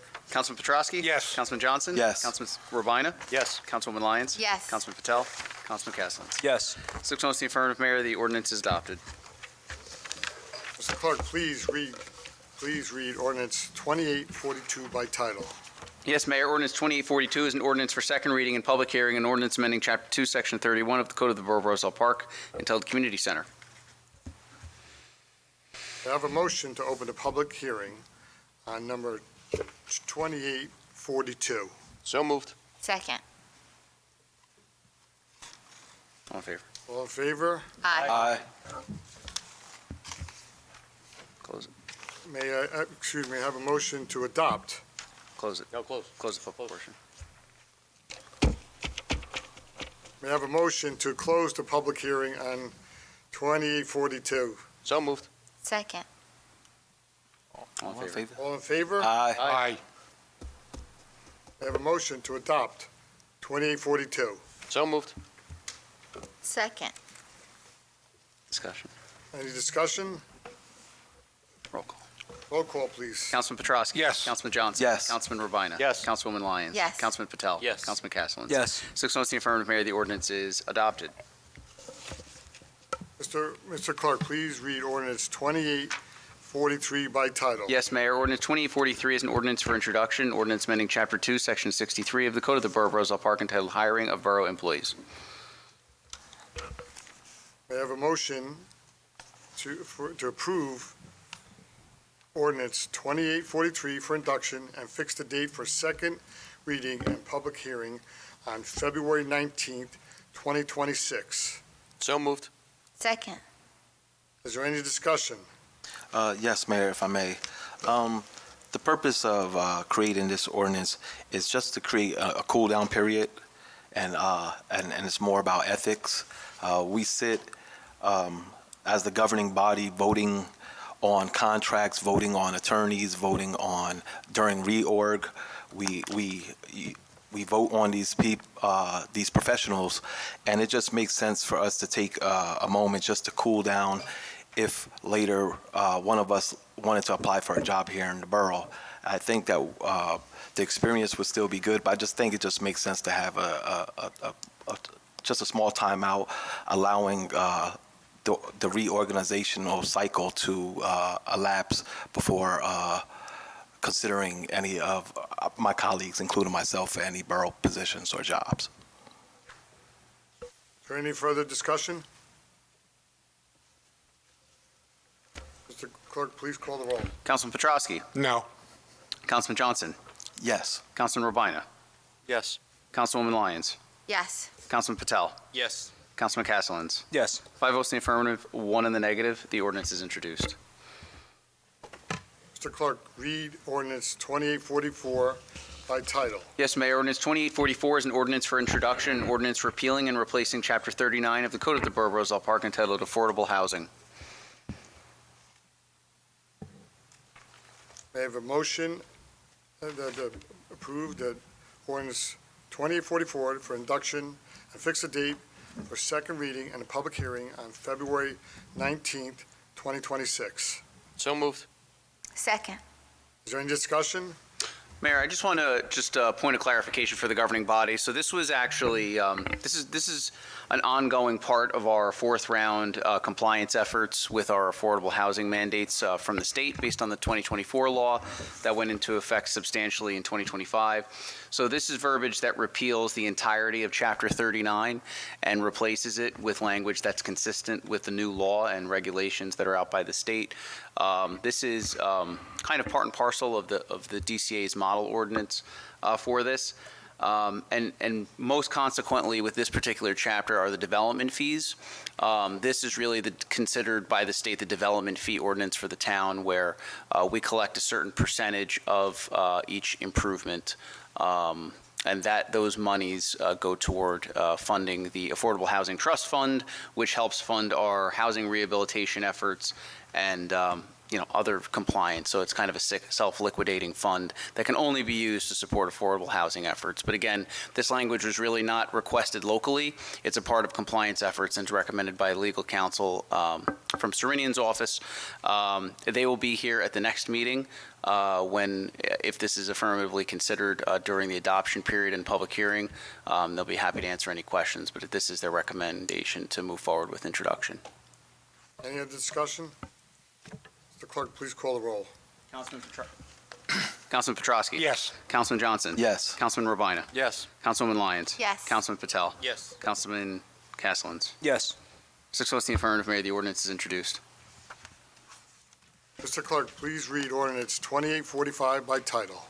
Yes, Mayor. Ordinance 2845 is an ordinance repealing and replacing Chapter 40, Part 5 of the Code of the Borough of Roselle Park entitled Affordable Housing Regulations. May I have a motion to approve ordinance 2845 for introduction and fix the date for second reading and public hearing on February 19th, 2026? So moved. Second. Mayor, again, I'm sorry, Discussion. just to, well, yeah, beyond that, I just want to make sure this is connected with the last ordinance. Again, this is a fourth round compliance effort. This is it's a lengthier ordinance. It's not specifically relevant to development fees, but rather how the borough handles it. This ordinance, above and beyond the state requirements of the 2024 law and the new regulations, it does fold in the borough's local requirement of a 20% affordable housing set aside for all projects equal to or greater than 3 dwelling units. So that remains intact. The balance of the verbiage in here are recommended by legal counsel from Serenian's office. They'll be here to answer questions. In addition to that, because this is a development regulation ordinance, it will be referred to the Land Use Board and reviewed by them for consistency with the master plan. Again, it is their recommendation to move forward. And any ordinance approved will ultimately be submitted to the Union County Planning Board for their approval and then to the court. Thank you, sir. Mr. Clerk, please call the roll. Councilman Petrosky. Yes. Councilman Johnson. Yes. Councilman Robina. Yes. Councilwoman Lyons. Yes. Councilman Patel. Yes. Councilman Castellans. Yes. 6 votes in the affirmative, Mayor. The ordinance is introduced. Mr. Clerk, please read ordinance 2846 by title. Yes, Mayor. Ordinance 2846 is an ordinance for introduction, an ordinance amending Chapter 2 of the Code of the Borough of Roselle Park entitled Administration, establishing a new Section 65 thereof entitled Tort Claims. May I have a motion to approve ordinance 2846 for introduction for the fixed date of second reading, public hearing on February 19th, 2026? Mayor, so moved. Second. Is there any discussion? Mayor, yes, I just wanted to ask Andrew a question. How does this, I just need clarity. How does this change the old form? I know you used to give us the old form to submit to the residents. So the old, and Can you just break the attorney can opine on this also. So this is actually his recommendation, but not to speak for him, but just a little bit of context here. So there's a tort claim form, not too different than what this is in terms of the content being gathered.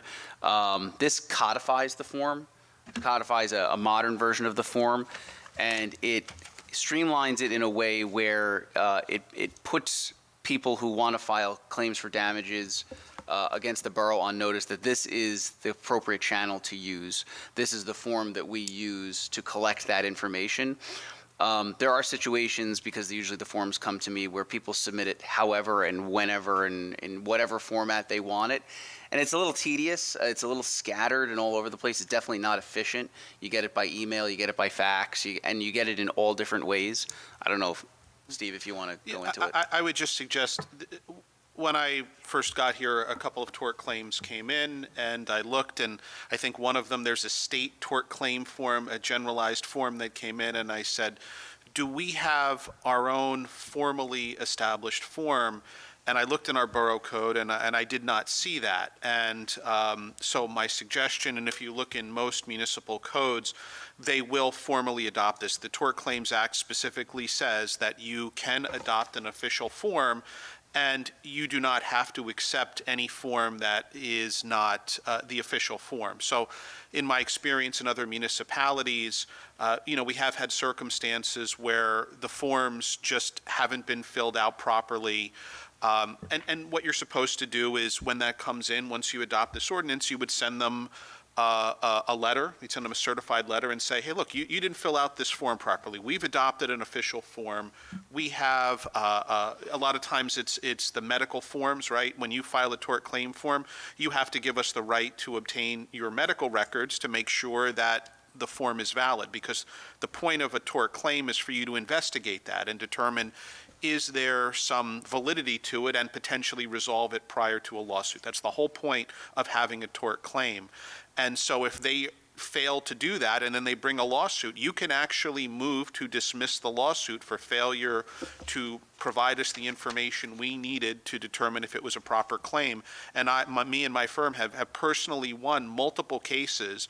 I sent an opinion over to Andrew and the administrator, where there was a $3 million tort claim, and they did not file the proper form, and we filed a motion to dismiss, and we won, and it was upheld at the appellate division. Because it is important, when you're saying you want to sue a municipality, that you give us the information that we need to have so that we can assess it, and assess it early while the records are still fresh, and while you can get them and review them. So again, it's a best practice. It's something that municipalities that my firm and I represent, we recommend having this in place. So again, it's not a huge change to anything. It just says, hey, look, if you want to file a tort claim, if you want to come in and sue the borough, then you have to follow the rules, and here's the form that you need to follow. This is the information that we want and that we need.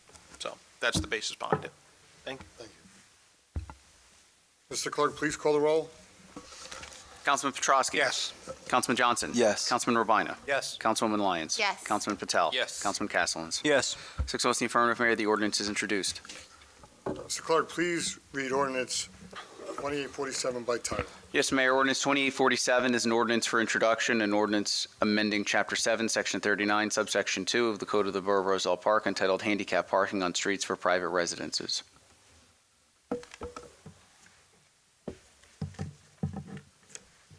May I have a motion to approve ordinance 2847 for introduction and fix the date for second reading and public hearing at February 19th, 2026. Mayor, so moved.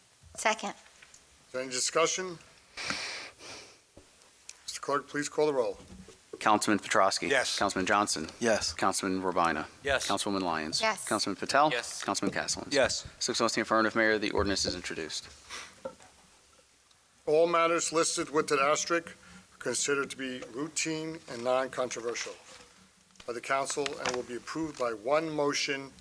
There will be no separate discussion on these items unless a member of the governing body so requests, in which case the item may be removed from the consent agenda and considered in its normal sequence on the agenda as part of the general orders.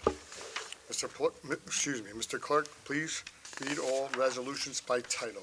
Yes, Mayor. Resolution 4626 is requesting that the Finance and Administration Committee review and discuss potential municipal pilot revenue contributions to the Roselle Park School District. Resolution 4726 is authorizing the treasurer to issue one check totaling $350.30 payable to one lien holder on one property. Resolution 4826 is awarding a contract to AB Contracting LLC for the project improvements to Firehouse Number 3 pursuant to the base bid and alternate bid B in an amount not to exceed $1,938,401.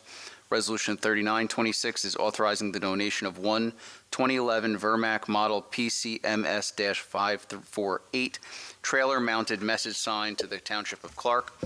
Resolution 50-26 is awarding a professional services contract to Matrix New World Engineering Land Surveying and Landscape Architecture, PC, for environmental services in support of a soil investigation at the Roselle Park Community Garden in an amount not to exceed $29,190. Resolution 5126 is awarding a professional services contract to the Neglia Group for professional planning services in support of the Borough of Roselle Park's fourth round affordable housing compliance efforts in an amount not to exceed $10,000. Resolution 5326 is a resolution approving participation with the State of New Jersey grant program administered by the New Jersey Department of Law and Public Safety, Office of the Attorney General. That's the Safe and Secure Grant.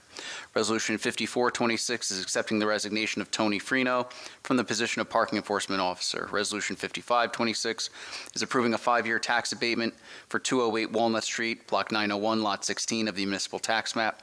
Resolution 5626 is authorizing the Borough Clerk to auction unclaimed vehicles.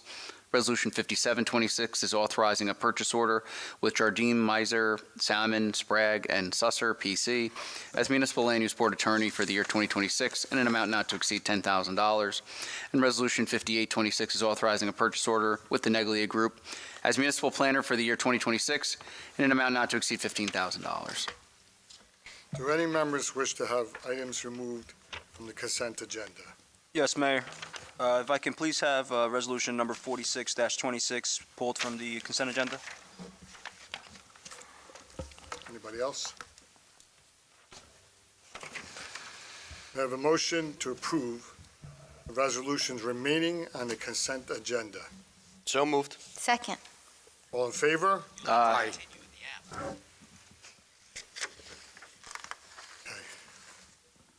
Now, back to 46. 4626. Ask for a motion on that.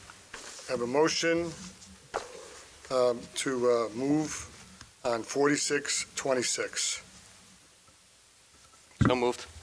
Second? Again, Scott. any discussion? Yes, Mayor, if I may.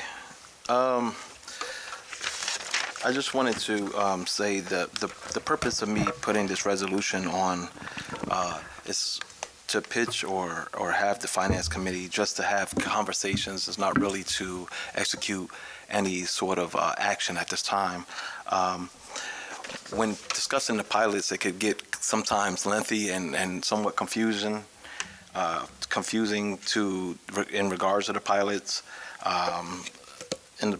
So my thought process in this particular situation is just to hopefully the Finance Committee can come up with some sort of recompense for the schools, because in my view, I feel as though that they're not receiving their total share of their revenue. They are receiving tax revenue, which is from the land use value of the land only. But when you do tax assessments are the land and the property. And the property structure is where you get the most bang for your buck, why these pilots are created, because that's where the tax ratables really come from, and majority of the money comes from. So yes, in essence, the schools are receiving money and connected to the pilots, but only the land value. The building, I already mentioned that, I'm sorry. So, I mean, my concern isn't about whether the schools receive any funding. It's about whether the funding they receive reflects the actual impact these redevelopment projects have on enrollment and operation costs. Right now, the school revenue is limited to land value, and while improvements, which is the building structure, generate students, are excluded. So I think everything is connected. So when the schools are doing their budget, they, for instance, we can use, for instance, the property that was just mentioned, which was on 10 Westfield, West Westfield, when they're doing their assessment, if this case was the partial, and we named it an area of redevelopment, we in essence took away the property structure, not the land. So if this, just for example, is 100K, right? Just to make this argument or notion a little bit more easier to understand, and then we come in and make this an area of redevelopment, we're taking away 95,000 and they're only getting the land value. So what happens is the Board of Ed, they're not making any mistakes or any problems. What happens is they do their budget and they'll be like, oh, we need a certain amount of funds, and the school, the county, and the municipality all affects the rateable. So when they do their budget, in essence, after we made it an area of redevelopment, they're not getting their total value for taxes. They may raise the taxes on their end, and the taxes end up going up, and then they mitigate it. But this comes back to the example that I'm saying. For instance, then they end up having 40 kids, and that's not being considered in the consideration of their value. So, for instance, if 10 Westfield right now is at 70% filled, and B is in 25%, as was mentioned today, how can they assess how many kids are going to come in? They're not this tax season. They're going to raise the taxes according to what they feel is the needs of the children that's coming into the system, and then guess what? 10 more kids came out of the 70%. Now after they put their budget on and it gets approved, guess what? Now we're 100% filled and building A. And now we're 50% filled, and 50% brought 10 kids, and 100% brought another 10 kids. That they're always going to fall short. They're always going to fall short until all these properties are totally filled. So my thing is, I think, and I had discussions with one of my colleagues, I think we just need to figure out some type of way. It doesn't have to be what I'm proposing, the 5%. We just need to find some type of way to bridge that miss, to bridge that. And I'm just open to whatever this governing body can do to facilitate that, whether it's just structure for facilities, whether it's a percentage according to how many kids every year, some type of formula. I'm open to any of those things, but that's just something that I think that both sides don't connect. Is that this property or parcel, the school will raise the rates on taxes, and now they think that they have the budget covered, and then an additional 20 kids come in, which each kid is worth 20, 25, 19, I don't know what the number is, etc. But every year, as these apartments are filling up, and we're saying there's not going to be that many kids, and then another 10 kids appear at 20,000 apiece, they didn't budget for that. So I thank you guys for allowing me to have the floor. I hope I explained it the best way that I can, and that's really it. I just want the finance committee to come together, use their minds with the CFO to try to figure out that little nuance, that little miss. So Any that's other it. discussion? Yeah, Mayor, if I may, thank you, Councilman, for putting this in. Just to clarify, the reason I requested to pull it is because I think we all share the sentiment, right? We all care about the schools, and we all care about our borough and what the future holds. I wanted to just give a little bit of background. So over 10 years ago, I was on the Rahway Board of Education, and working at City Hall at the time, and we had a lot of pilot programs. So I have a lot of experience in dealing with this, and when I was on the Board of Ed, we requested from City Hall that they share revenue. So we tackled this, and I learned a lot through that process. One of the main things that I learned was trying to get the data right, because the assumption is always one thing, but the data sometimes shows something different. So I'll tell you one thing is, when we did this assessment, we were at about 1,800 doors that we had open in Rahway.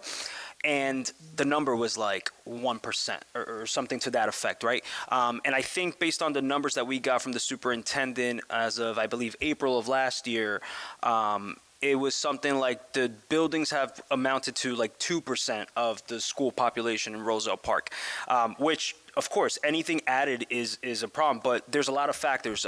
What's the total enrollment at, right? Because, yes, in layman's terms, you might say okay, well, you have more residents potentially, but if your overall enrollment is down and you're adding a smaller portion than what the enrollment down is overall, it might not have an impact on their budget.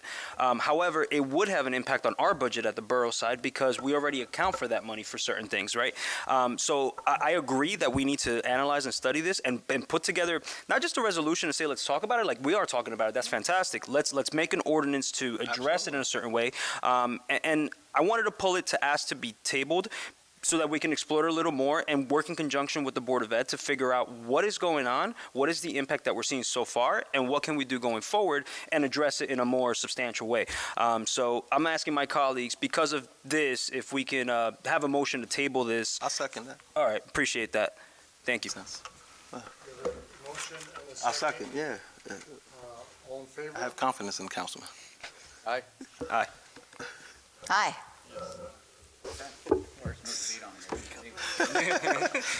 No, thank you, brother.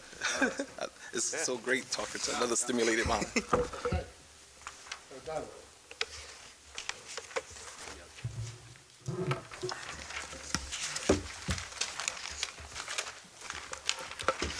I will go on to reports of Borough Council committees. We'll start to the left and work our way to the right. Councilman Rabina. Thank you, Mayor. Good evening, Mayor, colleagues, and residents of Roselle Park. Want to start by thanking Officer Jess Cambronaro for joining the Roselle Park Special Education Parent Advisory Group on January 20th for an important conversation with our families.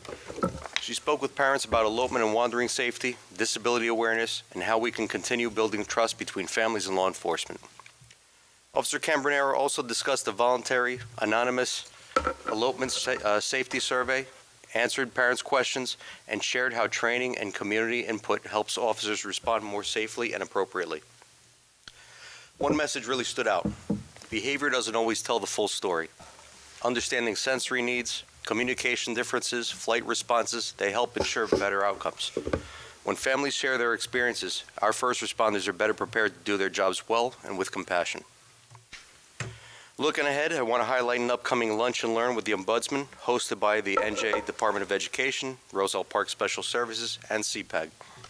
This free virtual session will take place Tuesday, February 10th from 11 a.m. to 12:30 p.m. and will cover the Free Appropriate Public Education Act, parental rights, resolving differences, IEP facilitation, and early problem-solving strategies.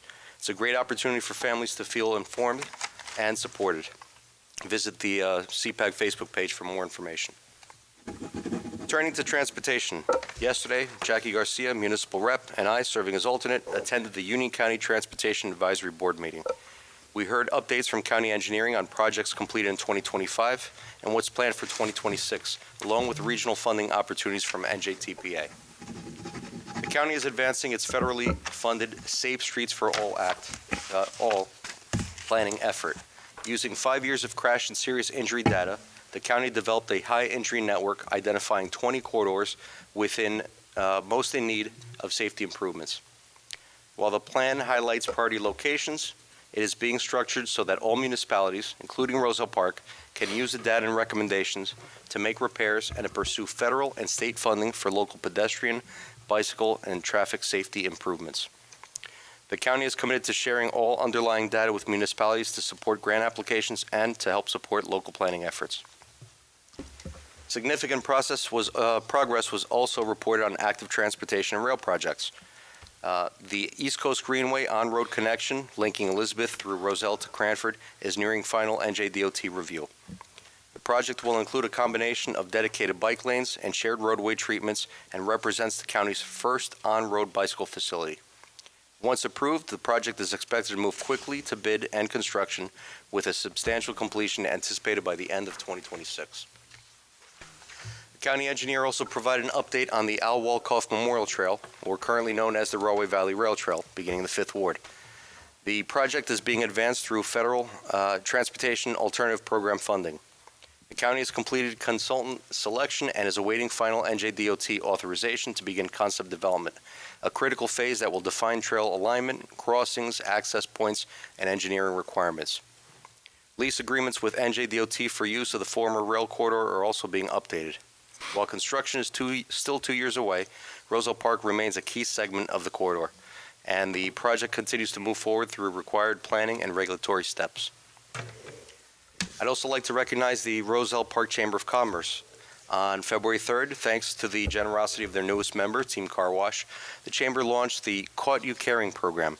Car wash coupons were distributed to residents and businesses impacted by the recent Crossfield fire. We recognized businesses like theirs that stepped up to support our first responders and neighbors in need, and asked that our community please continue supporting the local businesses that showed up when it mattered the most. Councilwoman Lyons momentarily will also be providing more information on how residents can spread the word and get involved this Valentine's weekend. To my Fifth Ward neighbors, especially those on Valley and Jerome, their concerns are being heard. Borough officials remain engaged with Crossfield and state agencies as cleanup and environmental oversight continue. Crossfield has also created a dedicated email for resident questions, rosellepark@cpcmail.net. Furthermore, Resolution 50-26 passed tonight, and thank you to Borough Administrator Mirabella, supports a soil investigation at the community garden. Public safety remains our top priority, and we'll continue sharing verified updates. Quick snow and parking update. During the recent storm, additional parking was made available in the Fifth Ward at the municipal lot at Wolf Field and at the Veranta building at West Webster.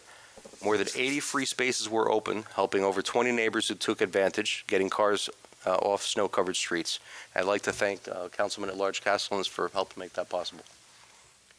Lastly, as our nation approaches its 250th birthday, it's clear that many people are feeling the strain.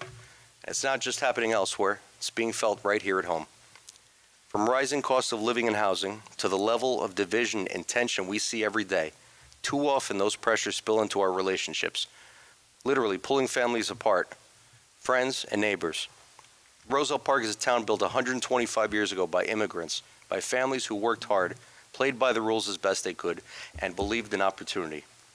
Compassion, fairness, and humanity are not weaknesses. They're part of who we are as a community. We can believe in law, order, and public safety while still treating people with dignity and care. I say this because in recent weeks, members of our community have faced situations that have left families anxious and in the dark. These are nonviolent individuals who work, pay taxes, raise families, and contribute to daily life in our borough. Regardless of where people stand on policy, moments like these remind us that real people and real families are affected. Many of us here are first, second, or third generation Americans, and nearly all of our family stories begin somewhere else. I believe in lawful processes and secure borders, but I also believe that compassion and fairness are core to who we are. Extending humanity to families who have lived honest, hardworking lives isn't a radical idea. It's a shared value. My own family story reflects that journey. My grandparents came to this country lawfully, but stripped of everything. Property, money, even family heirlooms were seized at the airport by a communist government that I hope to see collapse during my lifetime. It was the price you pay for leaving, they were told.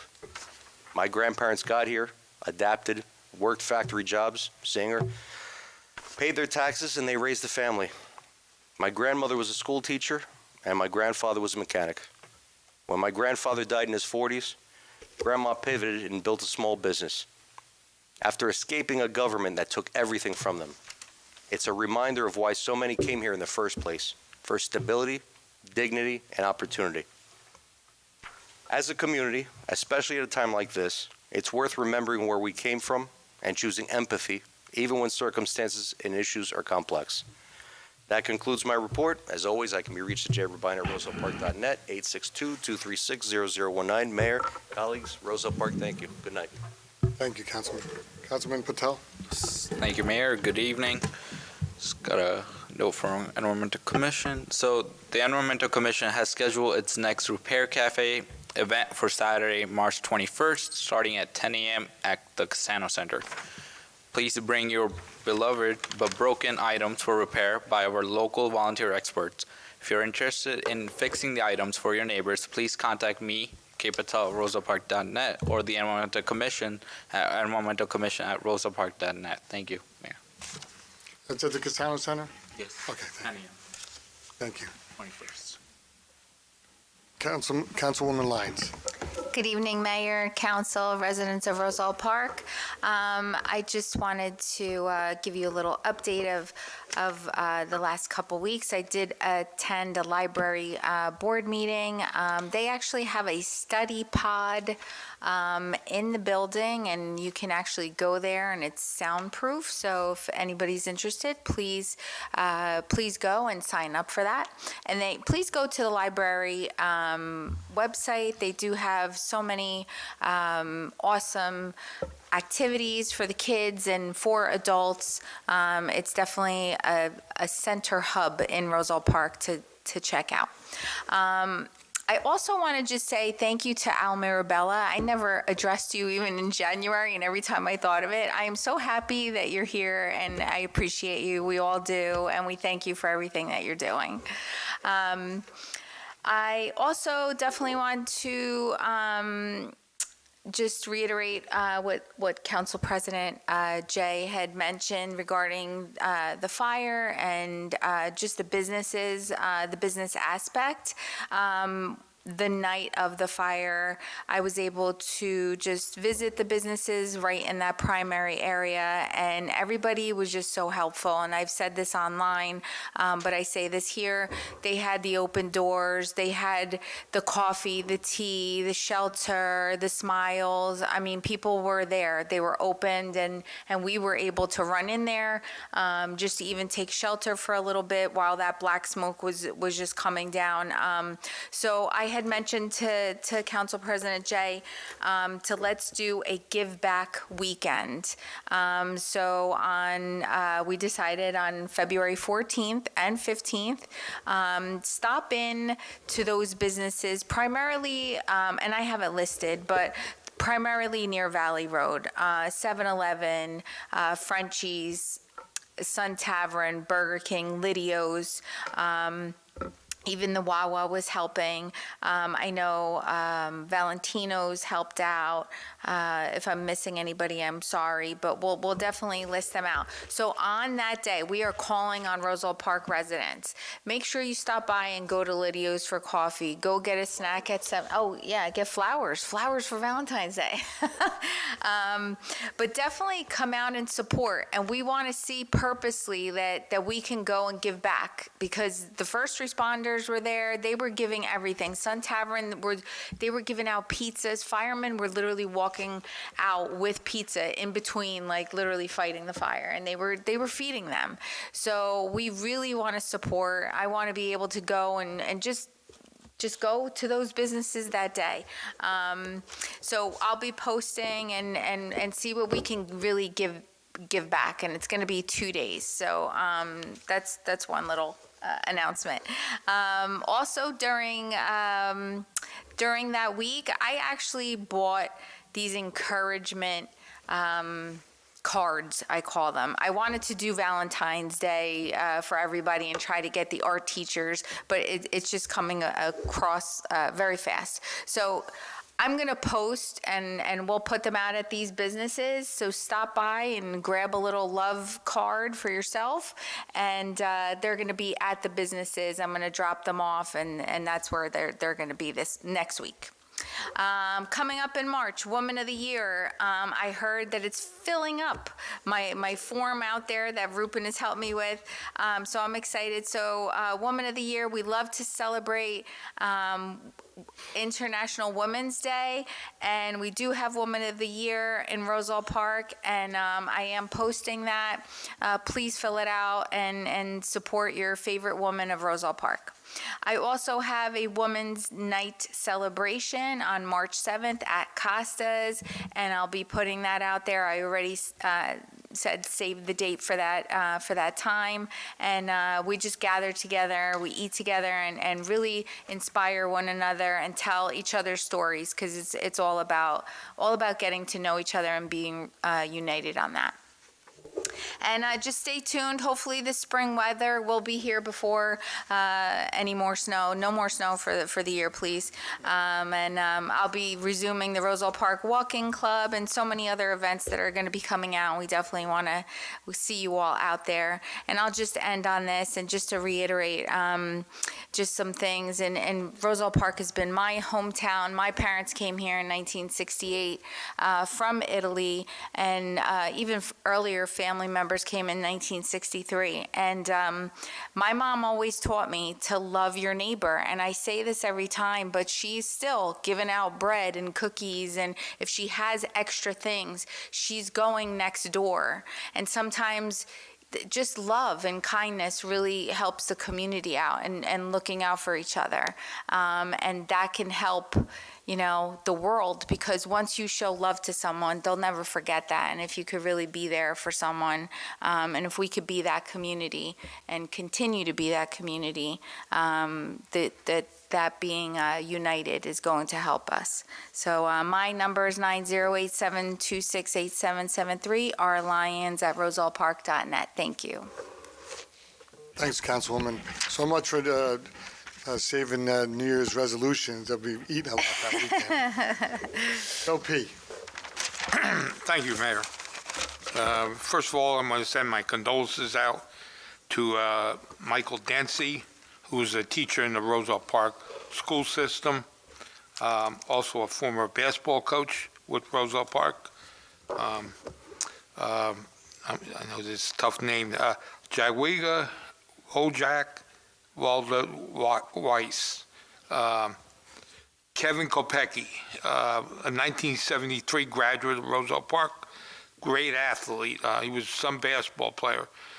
Kevin was a senior when I was a freshman, and I remember going to the games and many of his classmates, they all said how great of a ball player he was. Debbie Noon Dimitrik is a 1977 graduate of Roselle Park High School.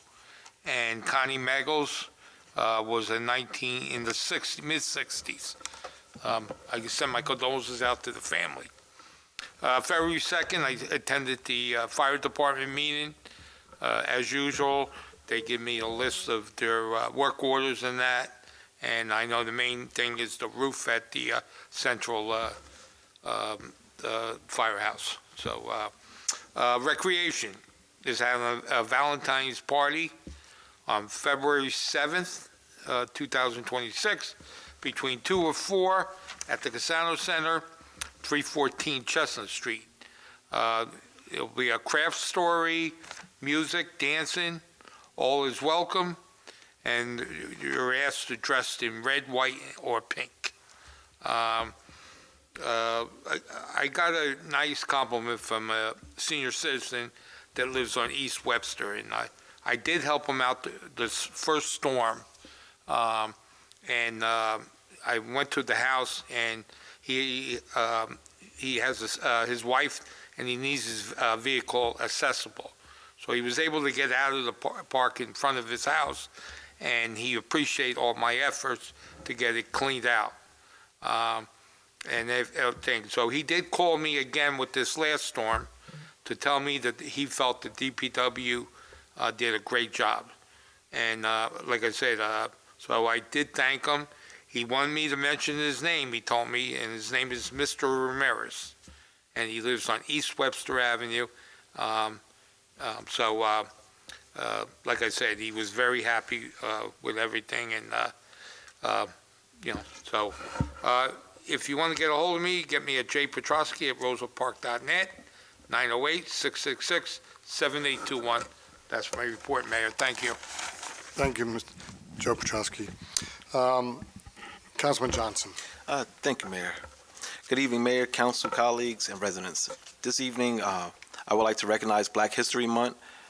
To begin my report, I like to share one of my favorite quotes from Dr. Martin Luther King Jr. I usually do it every year.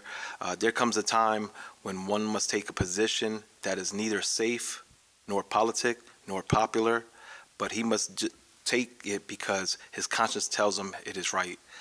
One of the most deepest quotes that I try my best to live by, and I really, that's the top quote for me. So this is a principle I strive to live by, even when it may feel uncomfortable, as I work towards a betterment of my family and the community.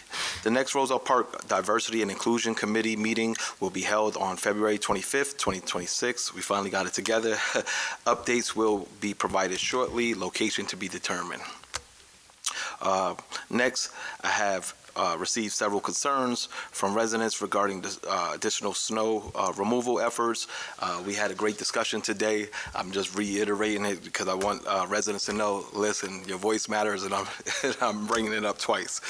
Specifically, residents have requested we explore a plan for full removal of the T intersection of the town and beyond clearing fire hydrants. Consider adopting, like I had discussed earlier with Greg and the good mayor right here, coordination plans with DPW to clear crosswalks, bus stops, and ADA accessible corners. So given the size of this recent storm, we did overall well, but there may be opportunities to do a bit more by addressing these concerns if possible. And I have faith in the BA and the mayor and Greg with coming up with great ideas to try to resolve this. Lastly, I have emailed the BA business administrator a detailed proposal regarding a potential 3K and 5K cancer walk as a borough-sponsored event. If approved, this event would take place on October 10th. This walk is deeply personal to me and meaningful to many residents who have experienced the loss of loved ones to cancer. Personally, my family has endured this loss back to back, first with my sister and then with my mother last year. This initiative comes from the heart, and I hope to receive the governing body's support as a whole. And I just wanted to say thank you, Ro, whatever you can do. If we could try to work on this together, I'm more than happy to get something like this accomplished. I want to see people come there and unite with pink outfits of different sorts, and maybe we could come with ways to create it. I also do want to be mindful that I don't want to burden the financial committee with another project, so I'm willing to relinquish the CPR event and replace it. This would mean a lot to me in memory of my mother. If you need to get in contact with me, please feel free to call me at 908-303-1519 or email me at gjohnson@rosellepark.net. Your voice matters, and thank you for allowing me to serve. Mayor, that concludes my report. Thank you. Thank you, Councilman. Councilman Castles. Yes, Mayor, thank you. Still new here, so got a couple things. I finally had a really good meeting with Andrew Casillas, as the former business administrator than the clerk, just to give me the lay of the land of how the borough's doing. And I was pleased to see that financially, from the looks, doing pretty well. I definitely I guess maybe I was jaded by what we're seeing at the national level. Pretty happy with what I heard and what I saw in the reports, and that's a great testament to how this governing body has been doing things, and hope to continue that progress going forward. The most important thing on my mind is just fiscal responsibility, making sure that property taxes in New Jersey are ridiculously high. Don't want to contribute to that more than we absolutely need to. So that was a really good meeting. We're in the process of scheduling tours since I'm on the public buildings and facilities, scheduling tours for me to see all the public facilities, just so that I can see recommendations and things of that nature. I also had a few conversations with our business administrator about potential ordinances and things that I want to research a little bit before proposing anything. So I will soon be coming to the table with some ideas. Then just an update on the Municipal Land Use Board. There is a meeting scheduled for Monday, February 9th. That's the Monday coming up. Our clerk is very efficient, and they already have on the agenda today's past, 2845, which is regarding the affordable housing regulations, is already on the agenda to be heard by the Land Use Board, which will be Monday, February 9th. Other than that, just pretty much had a lot of conversations with residents about the snow, which we've addressed, and that's pretty much it. And just if you need to reach me, still learning my cell phone here, 908-661-2837, jcaslins@rosellepark.net. Thank you very much, Mayor. Okay, so I'm going to try to do a short report. I'd just like to start off and say thank you to the residents of Roselle Park, their patience they made an effort to help with this snow event, the snowstorm on January 25th. A lot of you moved your cars off the street, put them in neighbors' driveways, put them on front lawns and in spots that that made it well, so the plows can get down the county roads and the state roads and the local roads. This, in my mind, helped a lot with this plowing situation. A few of us mentioned tonight about shoveling the hydrants. Thank you to the ones that shoveled the hydrants out. And I'd like to say, some of you that do have a hydrant, I won't name the streets or the locations, but I've seen people literally put the snow on the hydrants. Shame on them. And think about that hydrant. Look, the corner lots, they're tougher, right? You got to do the intersections and the crosswalks like Councilman Johnson says, so give it your best. I do appreciate the patience, and I pledge to you, we are working on the future to do some combined stuff with the Board of Education to make us more efficient. I have some plans to hopefully in, December 26th, January, to do a better job for a 12-inch snowfall. I could think of in 46 years since I graduated high school, I would say the top 5 event in a snowfall event in 46 years. I heard this the other day. This is the coldest long in this area since 1979, this long of a cold spell collectively. Like we've all said, we've got a snowstorm, a little 40 degrees here and there, so a lot of patience. I appreciate the inbounds to my phone and helping me out, and I think the Google form has helped, and we could use it in a lot of other avenues. A lot of people still didn't know about going to the parking deck. Everybody I know went there, said it was the best thing since sliced bread. Most of them walked home, and I think that's a big help, and other locations. I will get better, and I know the business administrator, we were in a room together, myself, Joe Petrowski, the business administrator, to put this down somewhere, memorialize it. So none of us all know we're all going to be here by next year, but Greg, his staff, we need to put this down somewhere that we remember that we could make ourselves a better community and a snow event in the future. I had the pleasure of attending a Eagle Scout honor for Christopher D. Tango, who lives in the Sherman area. It was an Eagle Court of Honor. My sons participated in the Scouts up to a certain age, and I'm going to say Weeblos, and they didn't do any further, whatever. And I think I went as far as being a Weeblo. But this was a real honor to be there. I was asked to come in an email. I had a little dialogue on the phone, and Senator Crine was there, the mayor from mayor from Union was there, and I've never seen one, and it was a joy to be there. And we're going to hope to recognize them in the near future with a proclamation from the Borough of Roselle Park. So I loved being there.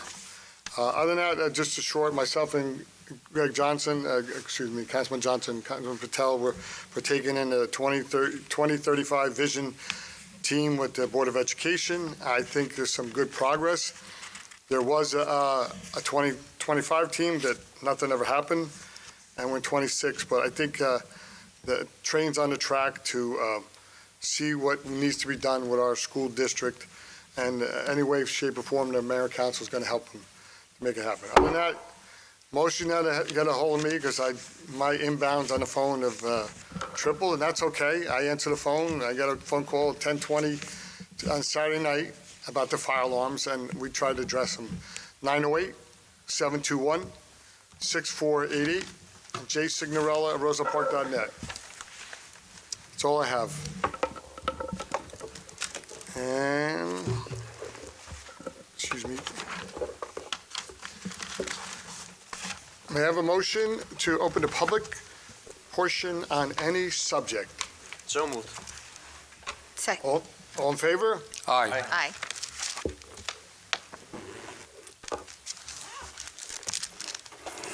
You have the mic?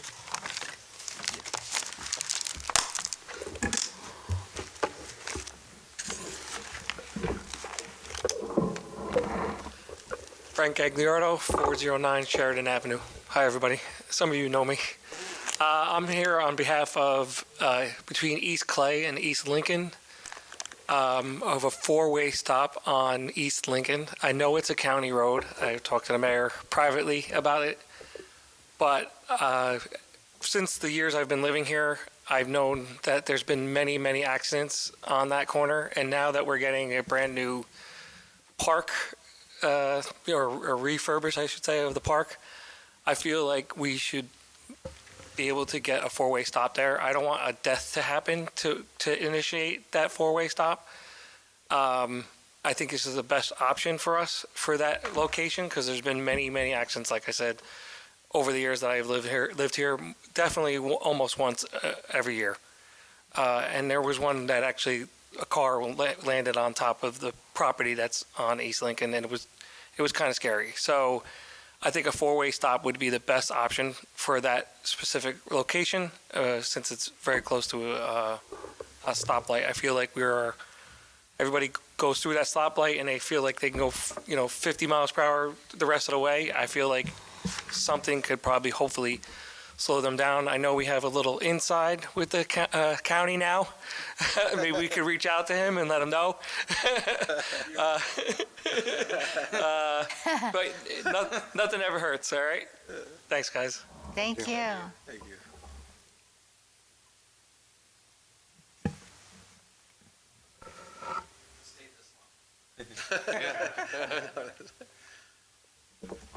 Hi, everybody. Tim Coakley, 213 Charlotte Terrace. First of all, thanks to Jay, to Andrew, everybody else who is expediting or played a part in expediting the testing at the community garden. It's a place I'm very passionate about. A lot of residents are very passionate about and have already paid for their plots for this year. So I would love to confirm that the garden is safe for residents to continue to enjoy growing and eating some fresh organic produce grown right here in Roselle Park. So appreciate that, you guys. I noticed tort claims were discussed tonight, and Andrew is aware of this. I forwarded a note to him. The previous mayor created a shade tree committee last year, of which I'm a standing member by ordinance as chair of the Environmental Commission. It took all of 13 months for me to be named in a lawsuit by name against what I assume is against the borough, but someone's taken a look at the various ordinances and who's in various roles, saw my name, and has put me in there. I would just appreciate if, maybe with the borough attorney, we look at the ordinance as it stands. I know in theory, shade tree commissions, I've taken the training, are supposed to be limited from all legal liability or most legal liability. I just want to make sure that the way the Roselle Park ordinance is written, that is the case. It's consistent with the state regs when it comes to that. If I could just have you guys take a look at that for me, I'd appreciate it. Is it an advisory committee or is it a full committee? So it's not a commission. It's a committee. I would say it's like an augmented advisory committee, right? So I'll forward you the ordinance and you can take a look at it. And then, and just, either amend or repeal if needed. I'd appreciate it. But, yeah.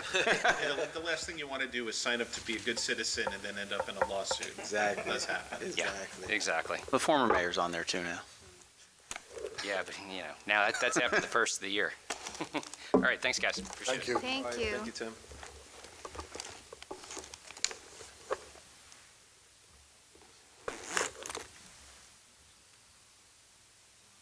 That's it? Okay, so, yep. Oh, boy. A motion to close the public portion of any subject. So moved. Second. All in favor? Aye. No matters for a closed session this evening. May I have a motion for adjournment? So moved. Second. All in favor? Aye. Thank you.